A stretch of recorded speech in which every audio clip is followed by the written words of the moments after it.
The cry in the grass. Wade Harlan thought the Texas heat was playing tricks on him until he heard it again. A baby's cry, raw and desperate, cutting through the drought-scorched silence of Willow Creek.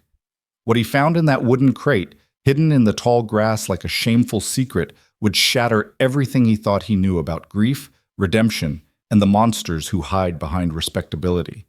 Because the dying infant reaching for him with sunburned fingers wasn't lost. She was thrown away. And the man who ordered it done sits in the finest house in town, wearing a judge's robe and a smile that has fooled everyone for decades. If you're watching from anywhere in the world, drop your city in the comments below. I want to see how far Maisie's story travels. And if you believe some battles are worth fighting no matter the cost, hit that like button and stay with me until the end. The fence line stretched endlessly under a sky bleached white by heat. Wade Harlan sat his horse with the stillness of a man who had forgotten how to hurry, his shadow a dark slash across dirt that hadn't seen rain in 63 days. The land around Willow Creek had turned mean, grass brittle as old bone, water holes reduced to cracked mud, cattle standing hollow-eyed in whatever shade they could find. But Wade had learned to live with mean. Mean didn't ask questions. Mean didn't expect anything from you except survival. He was 45 years old and looked every day of it. The sun had carved lines deep around his eyes, and his hands bore the scars of a lifetime working rope and wire and unforgiving wood. Those same hands had built a house once, painted a nursery yellow, carved a rocking horse from cottonwood. Those same hands had clawed through smoking timber trying to reach voices that had already gone silent. That was 4 years ago, 4 years since the fire. 4 years since he'd buried a wife and a 6-year-old boy in the cemetery on the hill where the wind never stopped blowing. Wade didn't think about it much anymore. Thinking was dangerous. Thinking led to whiskey, and whiskey led to standing in that cemetery at midnight talking to headstones like they could answer back. So he worked instead, fixed fence, moved cattle, rode the property line every day like a man patrolling a border between the living and the dead. He was checking the tension on a wire splice when he heard it. At first he thought it was a coyote. They made all kinds of sounds, especially when the heat drove them half mad. But this wasn't a coyote. This was something else, something that made the hair on the back of his neck stand up and his horse's ears swivel forward. It was a cry, high and thin and desperate, a baby's cry. Wade went absolutely still. The sound came again, weaker this time, drifting across the scorched grass from somewhere near the dry creek bed. His horse shifted nervously, sensing something wrong in the air. "Easy," Wade murmured, though he wasn't sure if he was talking to the horse or himself. He dismounted slowly, his boots hitting the ground with a soft thud. The crying had stopped, but the silence that replaced it was worse, thick and waiting, like the moment before a storm breaks. Wade left the horse ground-tied and walked toward the sound, his hands loose at his sides, every sense suddenly sharp in a way they hadn't been in years. The grass was waist-high here, turned gold and brittle by the drought. It whispered against his jeans as he moved through it, eyes scanning the ground. The creek bed was 30 yards ahead, a shallow depression where water used to run clear over smooth stones. Now it was just dust and dead branches. Then he saw it, a wooden crate, the kind used for shipping freight, half hidden in the grass about 10 feet from the creek bed. It was maybe 3 feet long and 2 feet wide, with gaps between the slats. Someone had dragged it here. He could see the furrow in the dirt where it had been pulled off the main road. Wade's heart was hammering now, a sensation so unfamiliar it felt like someone else's pulse. He approached the crate like it might explode, each step deliberate and slow. When he got close enough, he saw the smears on the wood, rust-colored. Old blood, maybe. Or something worse. He knelt beside the crate, his knees cracking in protest. The lid was nailed shut, but the wood was cheap pine, already splintering in the heat. Wade pulled his work knife from his belt and wedged it under the lid. The nails shrieked as they pulled free, and the sound seemed to echo across the empty land. The lid came off. For a moment, Wade couldn't process what he was seeing. A baby lay inside, curled on her side on a scrap of dirty blanket. She was maybe 9 or 10 months old, her skin sunburned and peeling, her lips cracked and bleeding. Her eyes were half closed, her breathing so shallow he could barely see her chest moving. She wore a stained nightgown, and someone had tied a scrap of cloth around her wrist like a bracelet. No note, no name, nothing. Just a baby in a box left to die in the Texas sun. Something cracked open inside Wade's chest, something he'd thought was sealed shut forever. He reached into the crate with hands that shook so badly he could barely control them. The baby was burning up, her skin radiating heat like a coal. He lifted her out carefully, cradling her against his chest, and she was so light it terrified him. "I got you," he whispered, his voice rough with disuse. "I got you now." The baby's eyes fluttered open. They were blue, pale blue like a winter sky, and they looked right at him with a kind of desperate trust that broke something in him he didn't know was still intact. Her lips moved. A sound came out, barely a whisper. "Mama." Wade felt his knees try to give out. He locked them, holding the baby tighter, and looked around wildly like someone might appear to explain this nightmare. But there was nothing. Just the sun and the silence and a dying child in his arms. He didn't think. He ran. The horse shied when Wade came crashing through the grass, but years of training held. Wade hauled himself into the saddle one-handed, the baby clutched against his chest with his other arm. He kicked the horse into a gallop before his boots were fully in the stirrups. The town of Willow Creek was 3 miles away. Wade covered it in 15 minutes, the horse's hooves throwing up clouds of dust as they thundered down the main road. People stopped and stared as he passed, a wild-eyed cowboy with a baby in his arms, riding like all the devils of hell were on his heels. He didn't stop until he reached Dr. Grant Morrow's office on the corner of Main and 2nd. Wade practically fell off the horse, stumbled up the steps, and kicked the door open so hard it slammed against the wall. The doctor was with a patient, a woman with her arm in a sling, but he took one look at Wade and the bundle in his arms and went pale. "Dear God," Morrow breathed. "She's dying," Wade said flatly. "Found her in a crate out past Willow Creek. She's burning up. Hasn't had water in, I don't know how long." Morrow was already moving, clearing a table with a sweep of his arm. "Put her down, carefully." Wade laid the baby on the table and stepped back, his hands still shaking. The doctor's examination was swift and grim. He checked her pulse, listened to her heart, peeled back her eyelids to look at her pupils. His face was a mask of professional control, but Wade saw the flash of anger in his eyes. "Someone left her to die," Morrow said quietly, reaching for a basin of water and clean cloths. "This is deliberate." "I know." "How long was she out there?" "I don't know. Hours, maybe longer." The doctor soaked a cloth and began carefully cleaning the baby's face, dripping water onto her cracked lips. "She's severely dehydrated, heat stroke, sunburn over most of her body.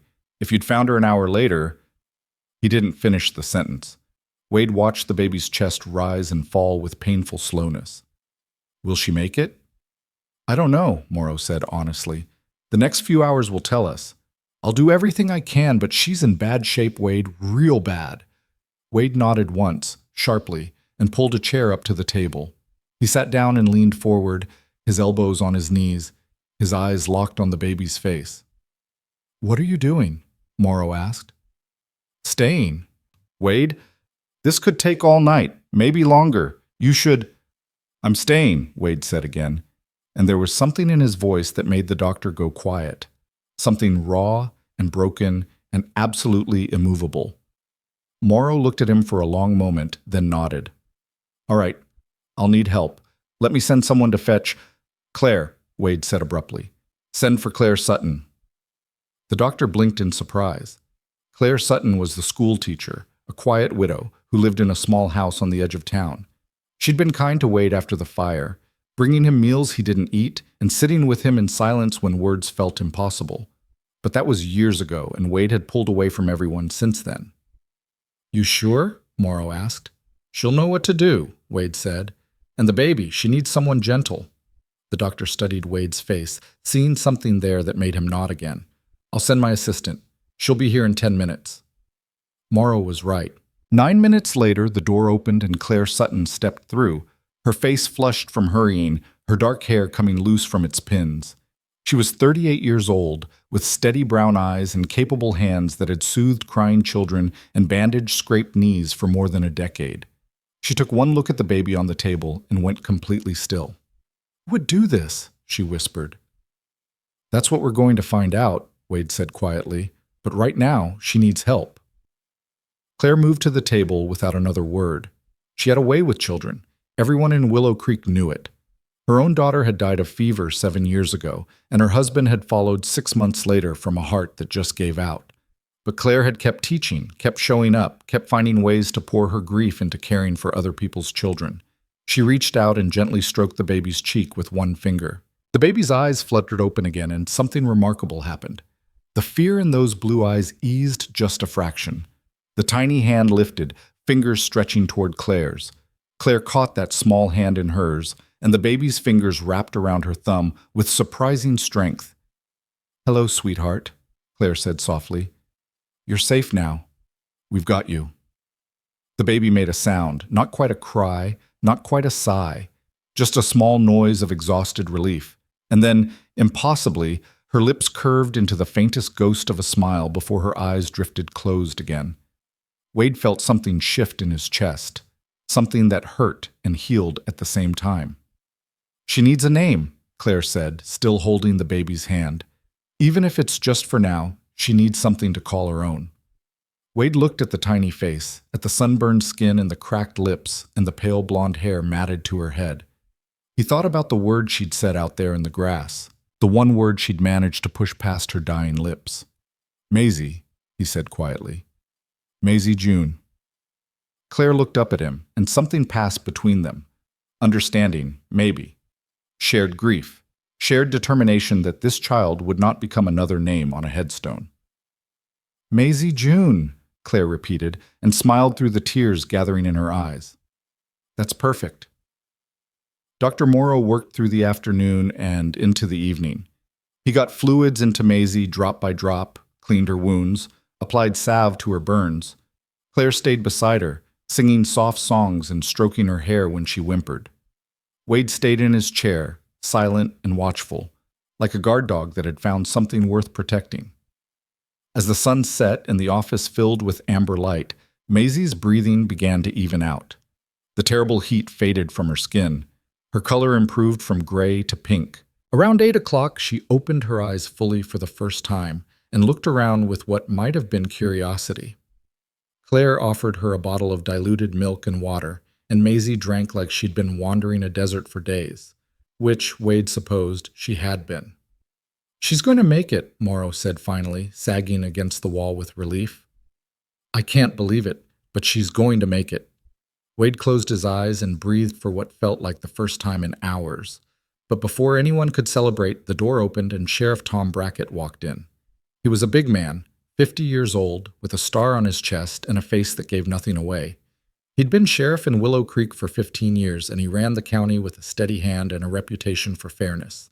He looked at the baby on the table, then at Wade, then at Claire. His expression darkened.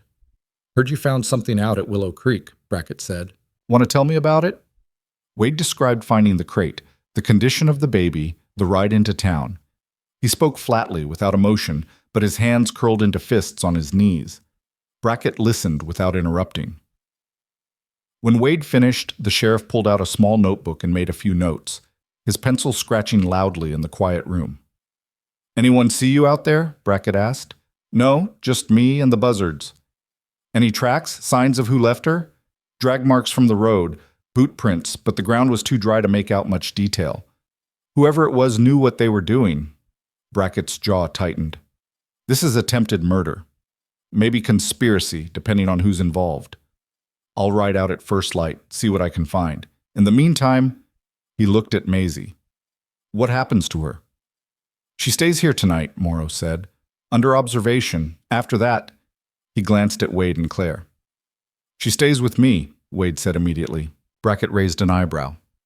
"You?" "Me." "Wade, you live alone on a cattle ranch. You work 16-hour days. You really think—" "I'll help," Claire said quietly. Both men turned to look at her.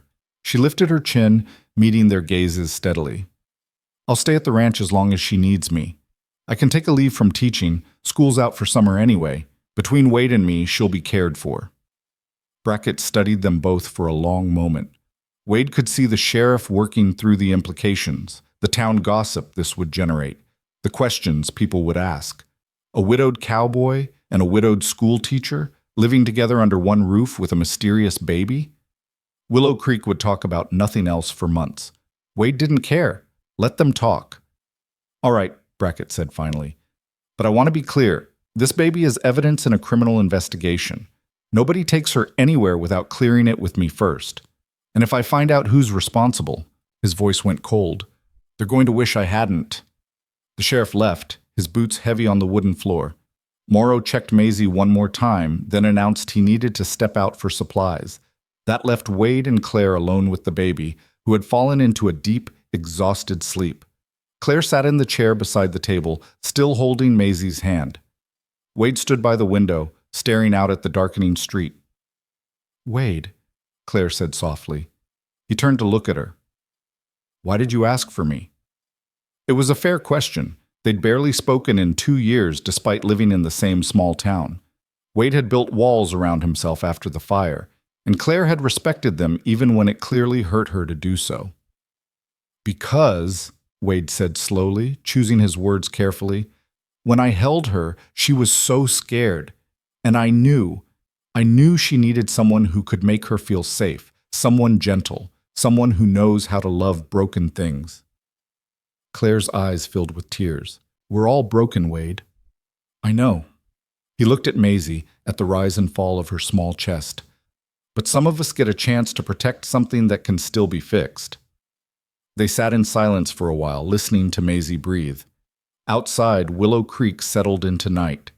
Somewhere out there, someone was waiting to see if the baby they'd thrown away would die quietly. Someone was sleeping soundly, thinking they'd gotten away with murder. Wade intended to prove them wrong. Around midnight, Morrow returned with blankets and supplies. He set up a small cot for Claire, insisting she try to rest. Wade refused to leave, so the doctor brought him coffee and a second chair. "You should know," Morrow said quietly, pouring coffee into tin cups. "People are already talking. News travels fast in a town this size." "Let them talk," Wade said. "It won't be kind talk, Wade. You and Claire, staying together at your ranch. There'll be assumptions, judgments." "We're keeping a child alive," Wade said flatly. "Anyone who has a problem with that can take it up with me personally." Morrow smiled faintly. "Fair enough, but there's something else you should consider." He paused, his expression troubled. "A baby like this, abandoned, no family coming forward, she's going to draw attention, from the county, from people who might have influence." "What kind of people?" "The kind who don't like loose ends," Morrow said carefully. "Whoever left Maisie out there wanted her gone. If they find out she's alive—" He didn't finish the sentence. Wade's jaw tightened. "They'll have to go through me first." The doctor nodded slowly. "I figured you'd say that. Just be careful, Wade. Some battles can't be won with stubbornness alone." "Then I'll find another way to win them." Morrow clapped him on the shoulder and left them to their vigil. The night stretched long and quiet. Claire dozed on the cot, one hand still resting near Maisie's head. Wade sat in his chair by the window, drinking coffee gone cold, watching the empty street and thinking about boxes and tall grass. Around 3 in the morning, Maisie woke crying. It was a thin, pitiful sound that had Claire on her feet instantly. She lifted the baby carefully, cradling her against her chest, and began to pace the room in a slow, swaying rhythm. "Shh, sweetheart," Claire murmured. "You're all right. You're safe now. Nobody's going to hurt you anymore." Wade watched them, the gentle woman and the broken child, and felt something crack open inside him that he'd thought was permanently sealed. It wasn't hope, exactly. Hope was too fragile, too dangerous. But it was something. Some small acknowledgement that maybe the world still held moments worth witnessing. Maisie's crying faded to hiccups, then to silence. She tucked her face into Claire's neck and made a small, contented sound. Her hand came up and patted Claire's cheek clumsily, like she was testing whether this person was real. "That's right," Claire whispered. "I'm real. I'm here. And I'm not going anywhere." Wade stood and moved closer, looking down at Maisie's face. In sleep, she looked impossibly young and impossibly old at the same time, like she'd seen things no baby should ever see. "Someone loved her once," Claire said quietly, reading his thoughts. "Look at her hair. It's been washed and brushed recently. And her nightgown, underneath the dirt, it's good quality fabric, hand-stitched. Wade hadn't noticed before, but Claire was right. This wasn't a child who'd been neglected from birth. This was a child who'd been cared for, loved even, before someone decided she was disposable. "So what happened?" Wade asked. "I don't know," Claire said, "but whatever it was recent, and it was bad enough that someone chose murder over alternatives." Wade thought about that, about the kind of secret that would drive someone to put a baby in a box and leave her to die, about the kind of power it would take to think you could get away with it. "We need to be ready," he said quietly. "When they find out she's alive, they're going to come for her." Claire looked up at him, her eyes steady despite the fear he could see in them. "Then we'll be ready." They stayed awake together until dawn broke pink and gold over the rooftops of Willow Creek. Dr. Morrow arrived at first light to check on his patient, and he reported with obvious relief that Maisie had turned a corner. She was drinking, responsive, and showing no signs of infection.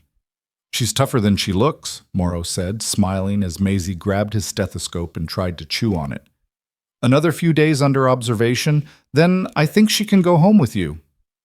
Home. The word hit Wade harder than he expected. He'd stopped thinking of his ranch as home 4 years ago. It had just been a place to sleep between work shifts, a collection of empty rooms haunted by memories. But maybe, he thought, watching Claire make Maisie laugh with silly faces, maybe it could become something else. Sheriff Brackett arrived an hour later, his face grim. He'd ridden out to Willow Creek at sunrise and found exactly what Wade had described. The crate, the drag marks, boot prints too degraded to be useful. But he'd found something else, too. "There was a wagon track," Brackett said, spreading a rough map on Morrow's desk. "About 100 yards from where you found the crate, fresh enough that it hasn't been completely erased by the wind. 2 horses, heavy load. Came from the direction of town, turned around, went back the same way." "So someone drove out there specifically to dump her," Wade said. "Looks like it. I followed the tracks back toward town, but they merge with the main road traffic about a mile out. Could have come from anywhere." Brackett rubbed his face tiredly. "I put the word out. Anyone sees or hears anything suspicious, they're to report directly to me. But Wade," he hesitated. "This kind of thing, leaving a baby to die, that takes a special kind of cold.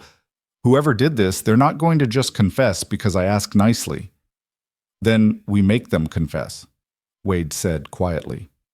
Brackett gave him a sharp look. "We do this by the law, Wade. I know how you're feeling, but vigilante justice doesn't fly in my county."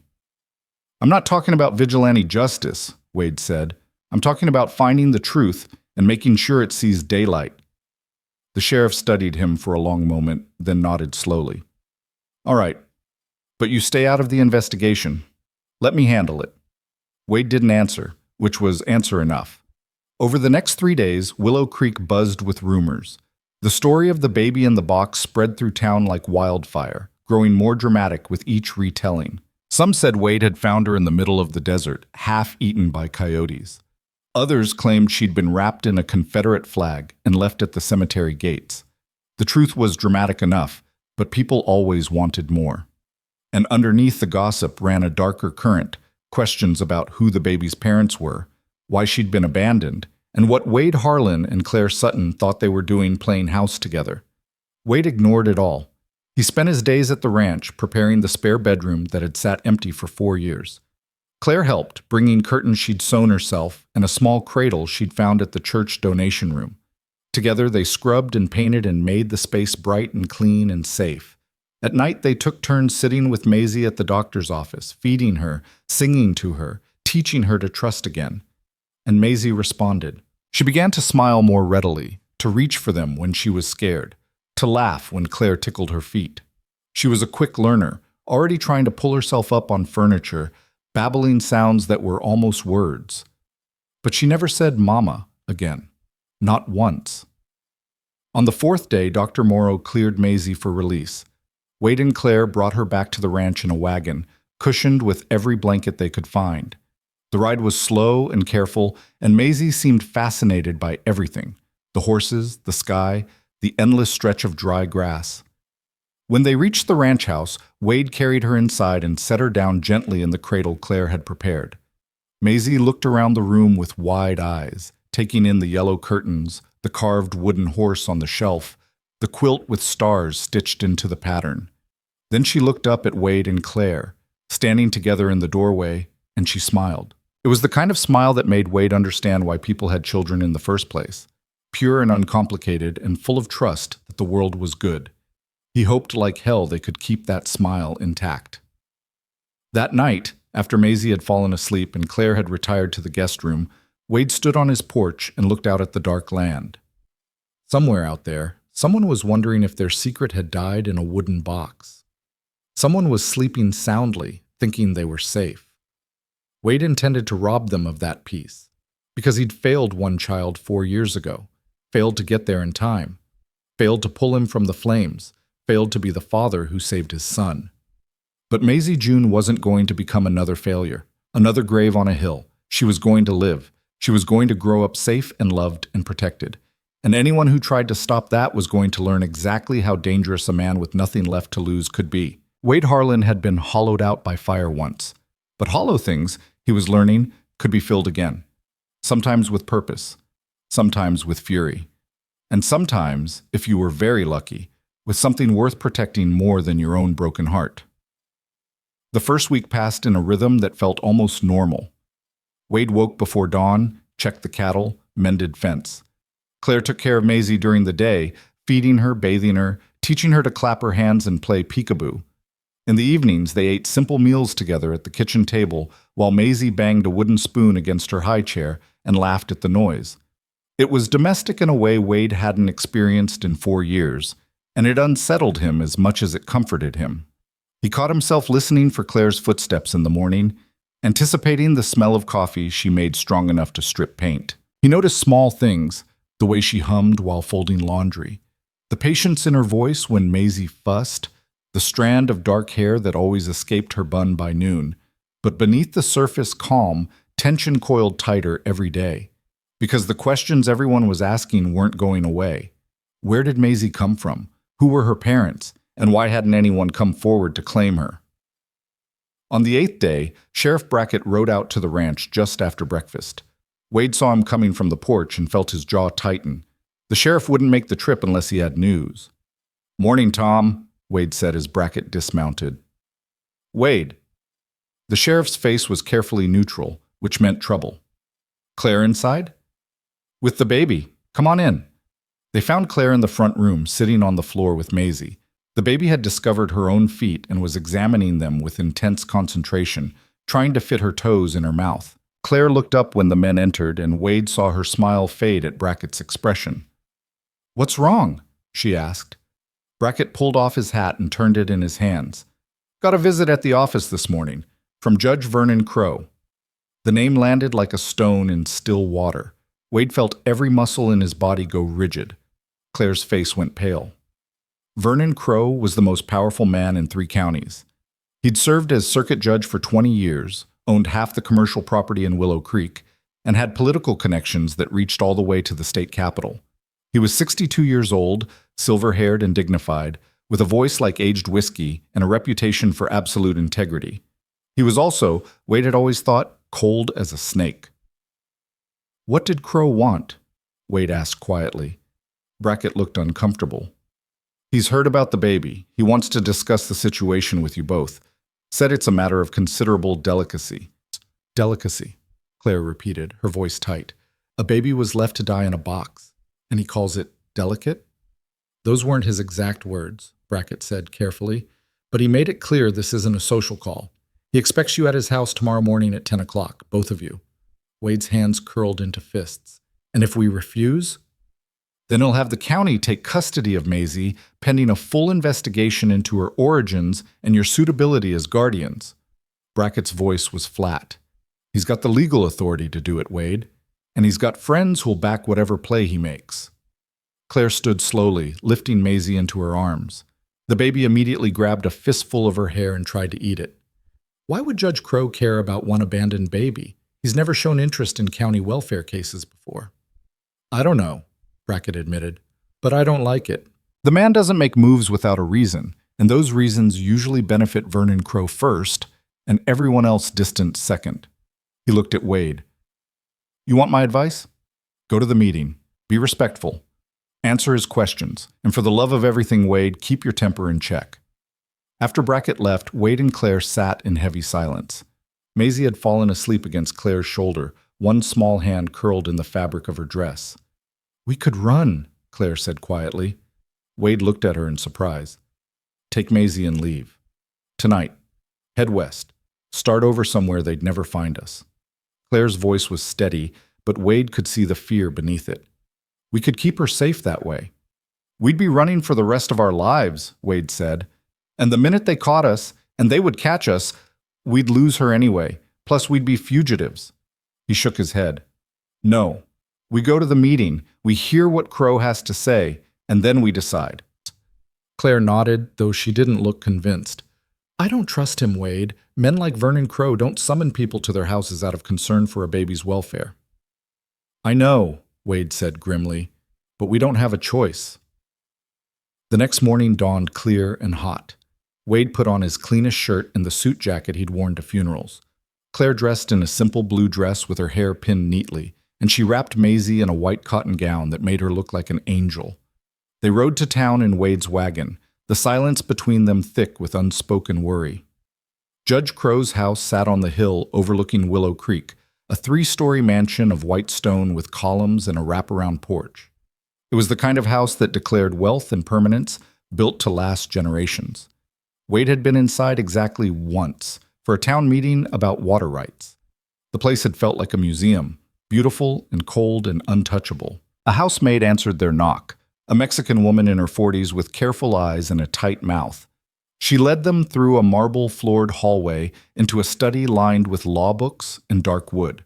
Judge Crow sat behind a massive desk, reviewing papers with the focused attention of a man used to power. He looked up when they entered and smiled. It was a practiced smile, warm and welcoming and completely empty. "Mr. Harlan? Mrs. Sutton. Thank you for coming." Crow gestured to 2 chairs positioned in front of his desk. "Please sit. Maria, bring coffee." The maid disappeared silently. Wade and Claire sat, and Claire settled Maisie on her lap. The baby looked around the room with interest, completely unaware of the tension crackling in the air. Crow's gaze landed on Maisie and lingered. Something flickered in his eyes. Wade couldn't quite name it, but it made his skin crawl. "So this is the child," Crow said softly. "I heard she was recovering, but I'm pleased to see it with my own eyes. Children are resilient creatures." "She has a name," Claire said firmly. "Maisie June." Crow's smile tightened fractionally. "Of course. Maisie. A lovely choice." He leaned back in his chair, steepling his fingers. "I imagine you're wondering why I asked you here." "The thought crossed our minds," Wade said. "I'll be direct then. This situation, a foundling child, no known parents, being cared for by 2 unmarried individuals living together, it presents certain complications, legal complications, social complications." Crow paused. "I'm concerned about the child's welfare and about protecting the reputations of everyone involved." "Our reputations aren't your concern," Wade said evenly. "But the child's welfare is," Crow countered smoothly. "As circuit judge, I have a responsibility to ensure that abandoned or orphaned children in this county are placed in appropriate homes, homes that can provide stability, proper supervision, and a moral environment." Claire's arms tightened around Maisie. "Are you suggesting we're providing an immoral environment?" "I'm suggesting that appearances matter, Mrs. Sutton. A widowed rancher and a widowed schoolteacher sharing a household with no legal arrangement, caring for a child of unknown origins. Surely you can see how that might invite scrutiny." "We're keeping her alive," Wade said, his voice hard. "That's what matters. Survival is the minimum standard, Mr. Harlan. But this child deserves more than minimum. She deserves a proper family, a married couple who can provide the structure and guidance she'll need." Crow paused, letting the implication sink in. "I've taken the liberty of speaking with several respectable families in the county who might be willing to adopt. People of standing and means." "No!" The word came from Claire, sharp and immediate. Crow's eyebrows rose. "Mrs. Sutton, she stays with us," Claire said. "Maisie is bonded with us. We're the only family she knows. Taking her away now would be cruel." "Cruelty is a matter of perspective," Crow said mildly. Some might argue that allowing her to form attachments to temporary caregivers only to uproot her later is the greater cruelty. Better to make the transition now, while she's young enough to adapt. Wade leaned forward. You didn't bring us here to discuss adoption options. What do you really want? For just a moment, the pleasant mask slipped, and Wade saw something else underneath, something calculating and cold. Then Crow smiled again. Very perceptive. The truth is, I have information about this child's origins. Information that might prove disturbing to certain parties if it became public knowledge. The room went very still. What kind of information? Wade asked carefully. The kind best discussed in private, Crow said. Without the child present, Claire stood immediately. I'll wait outside. Maria will show you to the garden, Crow said, his eyes never leaving Wade. The roses are particularly beautiful this time of year. The maid reappeared as if summoned by thought and led Claire and Maisie away. Wade waited until the door closed before speaking. All right, we're alone. Talk. Crow stood and moved to the window, looking out over his manicured lawn. How much do you know about me, Mr. Harlan? You're a judge. You're rich. You're powerful. That about cover it? On the surface, yes, but power requires maintenance. It requires the careful management of reputation and the protection of certain interests. Crow turned to face him. I have a daughter, Mr. Harlan. Her name is Elise. She's 19 years old, beautiful, educated, and until recently, unmarried. Wade felt ice slide down his spine. Elise made a mistake, Crow continued. She became involved with an unsuitable young man. A drifter with no prospects, no family, no future. When I learned of the relationship, I ended it. Paid the boy to leave town and never return. Problem solved. He paused. Or so I thought. She was pregnant, Wade said flatly. She was pregnant, Crow confirmed. 9 months ago, she gave birth to a daughter, a child who should never have existed, a child whose very existence threatened everything I've built for my family. Wade's hands gripped the arms of his chair so tightly his knuckles went white. You left your own grandchild in a box to die. I did what was necessary to protect my daughter's reputation and her future, Crow said, his voice utterly calm. Elise is now engaged to a senator's son from Austin, a proper marriage to a proper family. That union is worth more than one illegitimate infant with no claim to respectability. She had a claim to life, Wade said, his voice shaking with fury. She was a baby, your blood. She was a mistake that needed correcting. Crow moved back to his desk, his movements precise and controlled. But here we are. The child survived, which complicates matters. However, it doesn't have to be a disaster. I'm prepared to offer you a substantial sum, let's say $5,000, in exchange for your silence and your cooperation. Cooperation meaning what? You sign over custody to a family of my choosing. Somewhere far from here, California perhaps, or Oregon. The child disappears into a new life with people who'll never know her origins. Elise's reputation remains intact. My family's standing remains secure, and you walk away a wealthy man. Crow smiled. Everyone wins. Wade stood slowly. He was trembling with the effort of keeping his hands at his sides instead of wrapping them around Crow's throat. You think I'd sell that baby? Wade asked, his voice deadly quiet. You think I'd let you erase her like she's some kind of embarrassment? I think you're a practical man who understands how the world works, Crow said. You can't keep her, Mr. Harlan. Even if you refuse my offer, I'll use every legal avenue available to remove that child from your custody. I have lawyers. I have judges who owe me favors. I can make your life very difficult. You already tried to kill her once, Wade said, and you failed. You think I'm going to help you finish the job? Crow's expression hardened. Don't be dramatic. I'm offering the child a good life with a respectable family. That's more than she would have had as the bastard daughter of a drifter and a foolish girl. Get out of my way, Wade said. Mr. Harlan, get out of my way before I do something we'll both regret. Crow studied him for a long moment, then stepped aside. Wade walked to the door, his heart pounding so hard he could hear it in his ears. You're making a mistake, Crow called after him. I always get what I want, Mr. Harlan, always.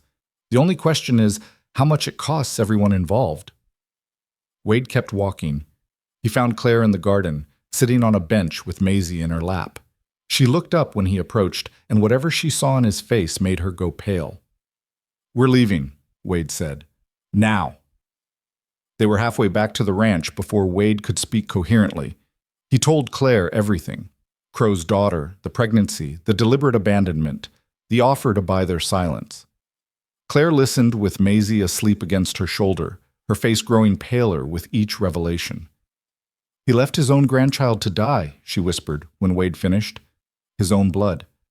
And he'll do it again if we give him the chance," Wade said grimly. "We need to be ready, Claire. He's not going to let this go." "What can we do?" "You heard him. He has lawyers, connections, power. We're the people who saved her," Wade interrupted. "That has to count for something." But 3 days later, they learned exactly how much it counted. Sheriff Brackett arrived at the ranch with papers in his hand and misery written all over his face. Behind him rode 2 deputies and a man in an expensive suit carrying a leather briefcase. "Wade," Brackett said heavily, "I'm sorry. I tried to fight this, but..." The man in the suit stepped forward. "Mr. Harlan? I'm attorney Robert Finch, representing Judge Vernon Crow in the matter of the minor child currently in your custody. I have a court order signed by Judge Hamilton of the District Court removing the child from your care pending a full investigation into her origins and your suitability as guardians." Claire appeared in the doorway holding Maisie. "No." "Ma'am, I understand this is difficult, but the order is legal and binding. If you refuse to comply, the sheriff is authorized to take the child by force, and you'll both be held in contempt of court." "How did he get a judge to sign this?" Wade demanded. "We haven't had a hearing. We haven't had a chance to defend ourselves." Judge Hamilton reviewed the facts as presented and determined that the child's welfare required immediate intervention, Finch said smoothly. "You'll have an opportunity to contest the order at a formal hearing next month. Until then, the child will be placed in county custody at the Methodist Orphanage in..." "No," Claire said again, backing into the house. Maisie, sensing her distress, began to cry. Brackett stepped forward, his voice gentle. "Claire, don't make this harder than it has to be. I don't want to see you arrested." "Then don't arrest me," Claire said, her voice breaking. "Tom, please. You know what this is. You know Crow is behind this. Are you really going to help him take this baby?" "I don't have a choice," Brackett said, and he sounded like a man watching his own integrity die. "The law is the law. The law is whatever Vernon Crow says it is," Wade said bitterly. But he put a hand on Claire's shoulder, feeling her shake beneath his touch. "Give her to me.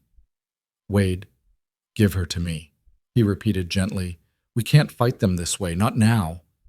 Claire's eyes filled with tears, but she handed Maisie to Wade. The baby was crying in earnest now, confused and frightened by the tension in the air. Wade held her close, feeling her small heart racing against his chest. "It's all right, Maisie June," he murmured into her soft hair. "You're going to be all right." But when he handed her to the attorney's assistant, a stern-faced woman who held Maisie like she was a sack of flour, Maisie's crying became screaming. She reached back toward Wade and Claire, her face red and streaked with tears, calling out sounds that weren't quite words but carried the clear message of betrayal. Wade watched the wagon carry her away and felt something inside him turn to iron. "This isn't over," he said quietly. Brackett looked at him with worried eyes. "Wade, be careful. Crow is dangerous when he's threatened."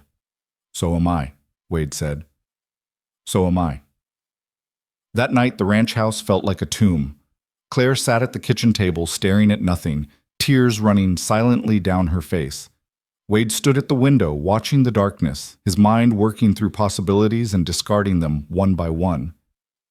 "We can't beat him legally," Claire finally said. "He owns the judges.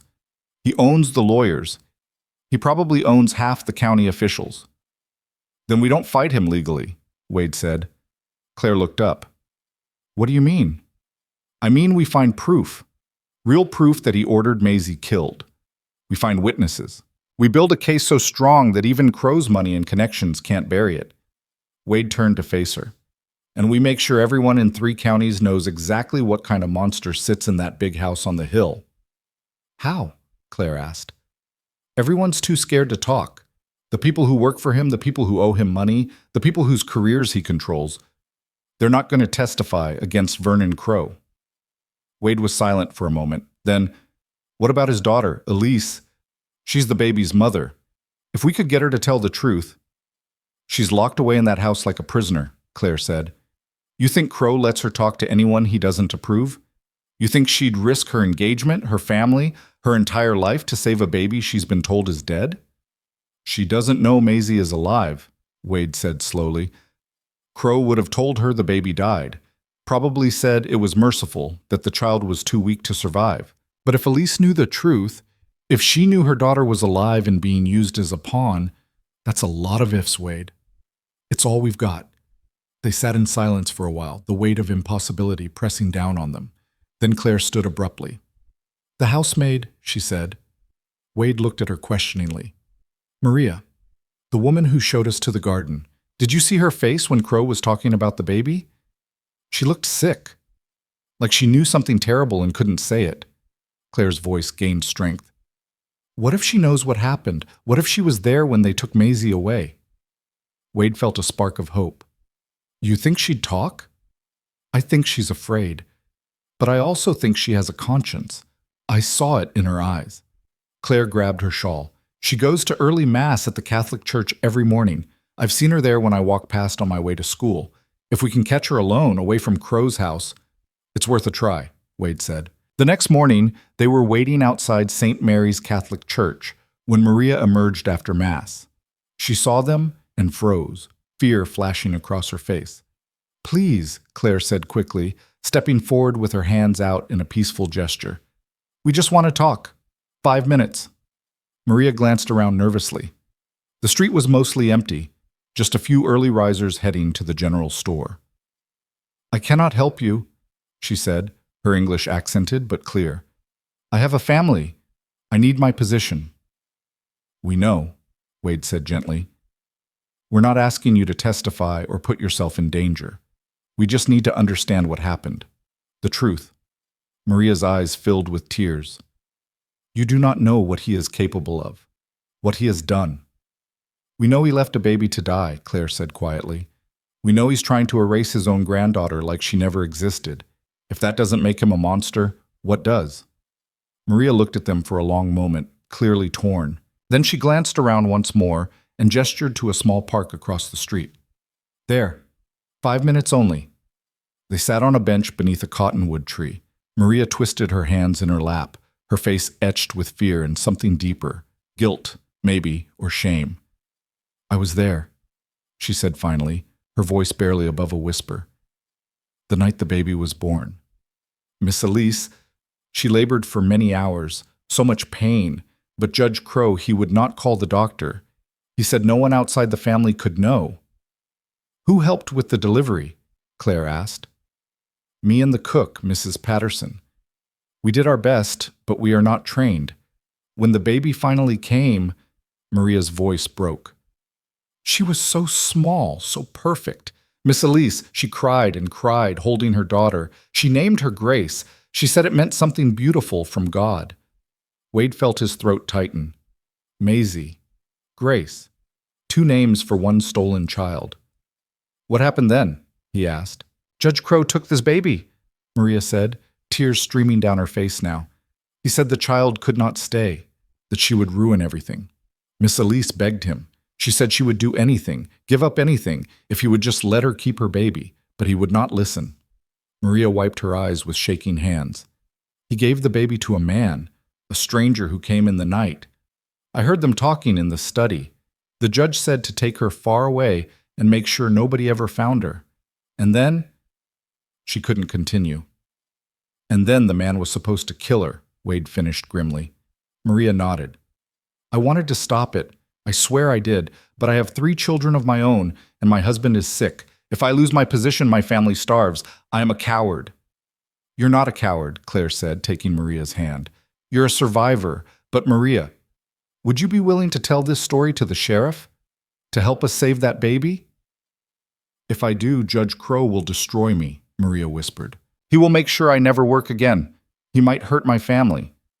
If you don't, Wade said quietly, an innocent child stays trapped in his web, and eventually he'll find a way to finish what he started. Maria closed her eyes. I do not know. I need time to think, to pray. We don't have much time, Claire said urgently. Every day that passes, Crow gets closer to making Maisie disappear for good. Please, Maria, you're the only witness we have. But Maria was already standing, backing away. I am sorry, I cannot. I wish I was brave enough, but I am not. She turned and hurried away, her shawl wrapped tight around her shoulders like armor against the weight of her own guilt. Wade and Claire sat in defeated silence. What now? Claire asked. Now, Wade said slowly, we find the man Crow hired. If Maria heard them talking, someone else might have too. Someone might know who he is, where he went. And maybe, just maybe, we can convince him to tell the truth about what he was paid to do. It was a thin hope, but it was all they had. And Wade Harlan had learned something important over 4 years of grief and isolation. Sometimes thin hope was enough to keep a man breathing long enough to find something worth fighting for. They had 3 weeks until the custody hearing. 3 weeks to find proof, build a case, and convince a judge that wasn't in Crow's pocket to give Maisie back. 3 weeks to save a child from the monster who wore respectability like a mask and wielded power like a weapon. Wade looked at Claire and saw his own determination reflected in her eyes. We're going to get her back, he said. Claire nodded. Whatever it takes. Neither of them mentioned the possibility of failure, because failure meant watching Vernon Crow win, and that was something Wade would die before allowing.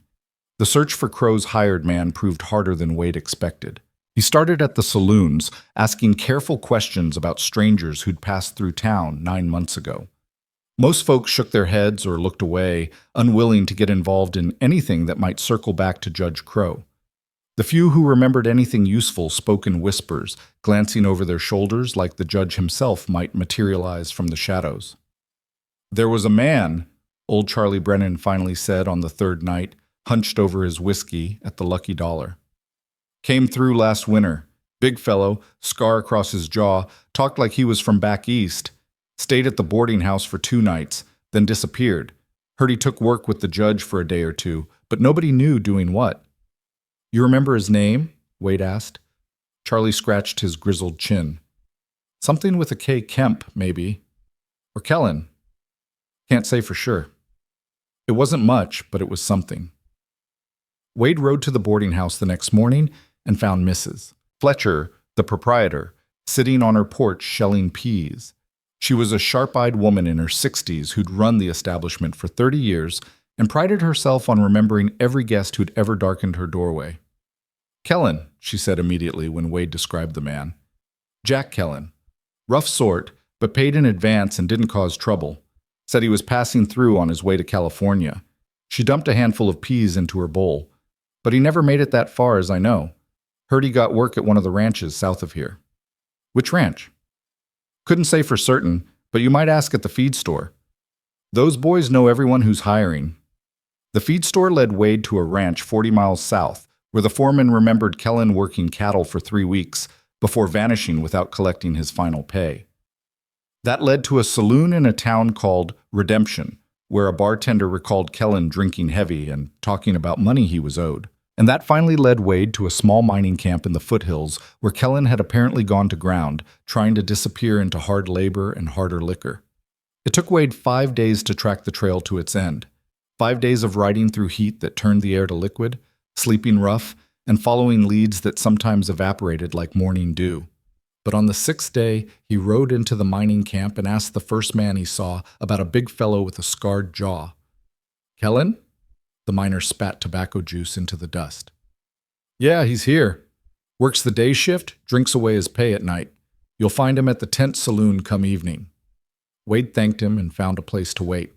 The camp was a rough collection of tents and crude shacks clinging to the side of a mountain, populated by men who'd run out of options everywhere else. It smelled of sweat and smoke and desperation. The kind of place where questions weren't welcome and the past stayed buried as deep as the silver these men clawed from the rock. But Wade didn't need welcome. He needed answers. The tent saloon was exactly what it sounded like, a large canvas structure with a plank bar and mismatched chairs, lit by kerosene lanterns that threw dancing shadows on the walls. Wade walked in just after sunset and spotted Kellen immediately. He was sitting alone at a back table, a bottle in front of him and a 1,000-yard stare that said he was trying hard to forget something. Wade bought a bottle and 2 glasses and walked over. "Mind if I sit?" Kellen looked up, his eyes red-rimmed and wary.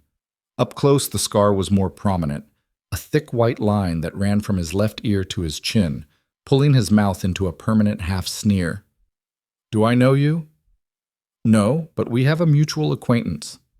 Wade set the bottle down and poured 2 drinks. "Vernon Crow." Kellen went very still. His hand moved toward his belt where a knife handle protruded, but Wade raised his own hands in a peaceful gesture. "I'm not here to cause trouble," Wade said quietly.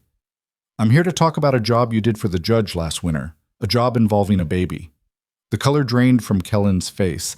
He grabbed his glass and downed the whiskey in one swallow, then poured another with shaking hands. "I don't know what you're talking about."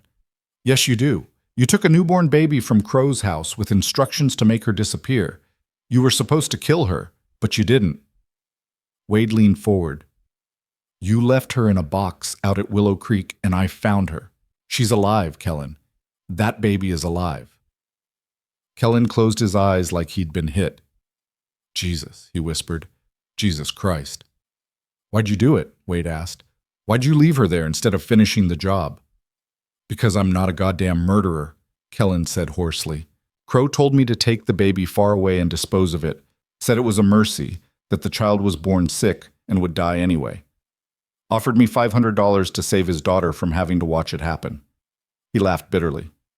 "I was broke, desperate, stupid. I took the money, and I took the baby. Rode out past Willow Creek intending to...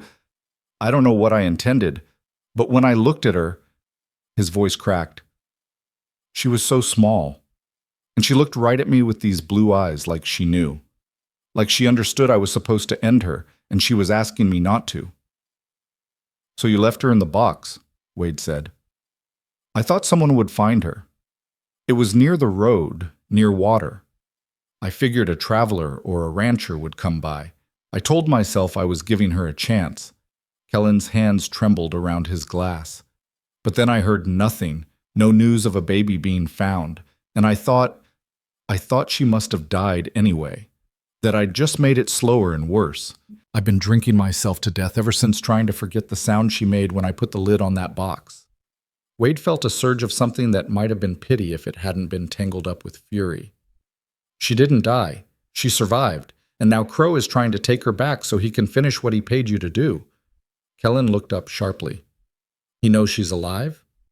"He knows, and he's got lawyers and judges working to put her back in his control. But if you testify about what he hired you to do, we can stop him. We can prove he tried to murder his own grandchild." "Testify?" Kellen laughed harshly. "Against Vernon Crow? I'd be dead before I made it back to Willow Creek. The man has people everywhere. You think he's going to let someone who can destroy him just walk into a courtroom?" "Then what?" Wade demanded. "You just keep running? Keep drinking yourself to death in mining camps? That baby deserves justice, Kellen. She deserves a chance at life. And you're the only one who can give her that." Kellen stared at him for a long moment. Then he refilled both their glasses. "You really think you can beat him? Vernon Crow?" "I think I have to try," Wade said simply, "because if I don't, I'll be no better than him." They sat in silence, the noise of the saloon washing over them, rough laughter, the clink of bottles, the shuffle of cards. Finally, Kellen spoke. "I got a sister in Missouri. 2 little girls. I haven't seen them in 5 years because I'm too ashamed of what I've become." He looked at Wade with haunted eyes. "Maybe this is how I start being someone they wouldn't be ashamed of." "Does that mean you'll testify?" "It means I'll think about it," Kellen said. "But I need guarantees, protection. Crow's reach is long." "Sheriff Brackett is a good man," Wade said. "He'll keep you safe until the hearing. Brackett works for the county. The county pays his salary, and Crow owns most of the county tax base." Kellen shook his head. "I need better than that." Wade thought fast. "What if we go higher? State Marshal's office in Austin. Get them involved. Make this big enough that Crow can't sweep it under the rug." "You got connections in Austin?" "No," Wade admitted, "but I'll find some." Kellen studied him like he was trying to decide if Wade was crazy or just desperate. "You're serious about this?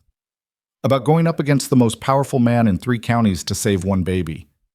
"She's not just one baby," Wade said quietly. "She's proof that monsters don't get to win just because they're rich and connected. She's proof that some things matter more than power." He met Kellen's eyes. "And yeah, I'm serious, deadly serious." Kellen was quiet for another moment. Then he stuck out his hand. "All right, I'll do it. But we do this smart. We build the case right, get all our ducks in a row before we make a move. Because if we go at Crow half-cocked, we're both dead, and that baby ends up right back where she started." Wade shook his hand, feeling a weight lift slightly from his chest. It wasn't victory, but it was a chance. He rode back to Willow Creek the next day with Kellen following a mile behind, both of them taking precautions to avoid being seen together. Wade went straight to the sheriff's office and found Brackett reviewing reports, his face drawn with exhaustion.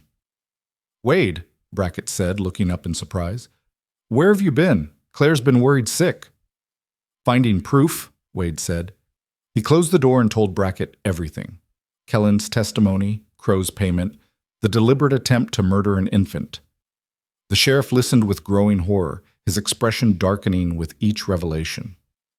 "If this is true," Brackett said when Wade finished, "we're talking about attempted murder, conspiracy, maybe others involved. This is bigger than a county investigation. That's why we need to go to Austin," Wade said. "Get the state marshal involved. Make this official enough that Crow can't bury it." Brackett rubbed his face. "The hearing is in 2 weeks. Even if I send word today, there's no guarantee Austin will respond in time. And without Kellen's testimony on the record, we've got nothing but hearsay." "Then we make sure Kellen stays alive and talking until the hearing," Wade said. "Can you protect him?" "I can try. But Wade, you need to understand what you're asking. If we go after Vernon Crow with everything we've got, and we fail, the blowback will destroy everyone involved. Me, you, Claire, Kellen, we'll all pay the price." "And if we don't go after him?" Wade asked quietly. "What happens to Maisie then?" Brackett had no answer for that. Wade left the sheriff's office and headed to Claire's house on the edge of town. She answered his knock immediately, her face pale and strained. The moment she saw him, relief flooded her features. "Thank God," she breathed. "I thought, when you didn't come back." "I'm fine," Wade said, "and I found him. The man Crow hired. He's willing to testify." Claire's hand flew to her mouth. "Really? Oh, Wade, that's everything. That's proof." "It's a start," Wade said. "But we need more. We need Maria to corroborate the story. We need medical records if they exist. We need anything that proves Elise gave birth and Crow ordered the baby killed." "Maria won't talk," Claire said, her hope dimming. "She's too afraid." "Then we need to find someone she's not afraid of. Someone she trusts enough to protect her family if she comes forward." Wade paused. "What about the priest? Father Miguel? Doesn't Maria go to confession?" Claire's eyes widened. "Confession is protected. He can't reveal what she tells him."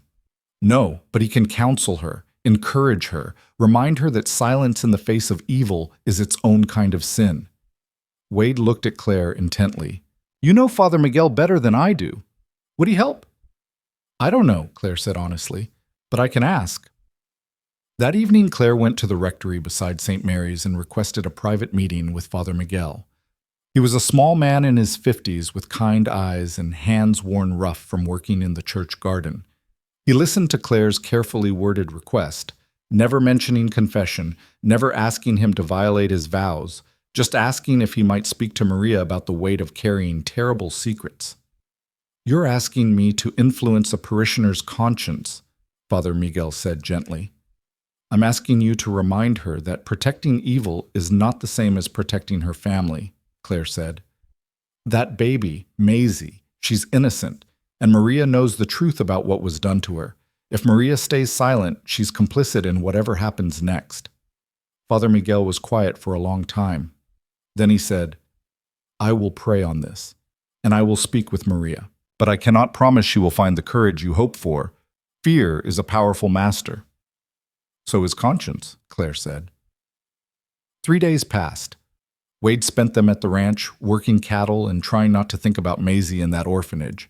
Claire visited every day, bringing news and food and the kind of steady presence that kept Wade from drowning in his own anger. They didn't talk much about what would happen if they failed. Some possibilities were too dark to speak aloud. On the fourth day, Sheriff Brackett rode out with news. Maria came to see me this morning. Father Miguel was with her. Brackett's voice held cautious hope.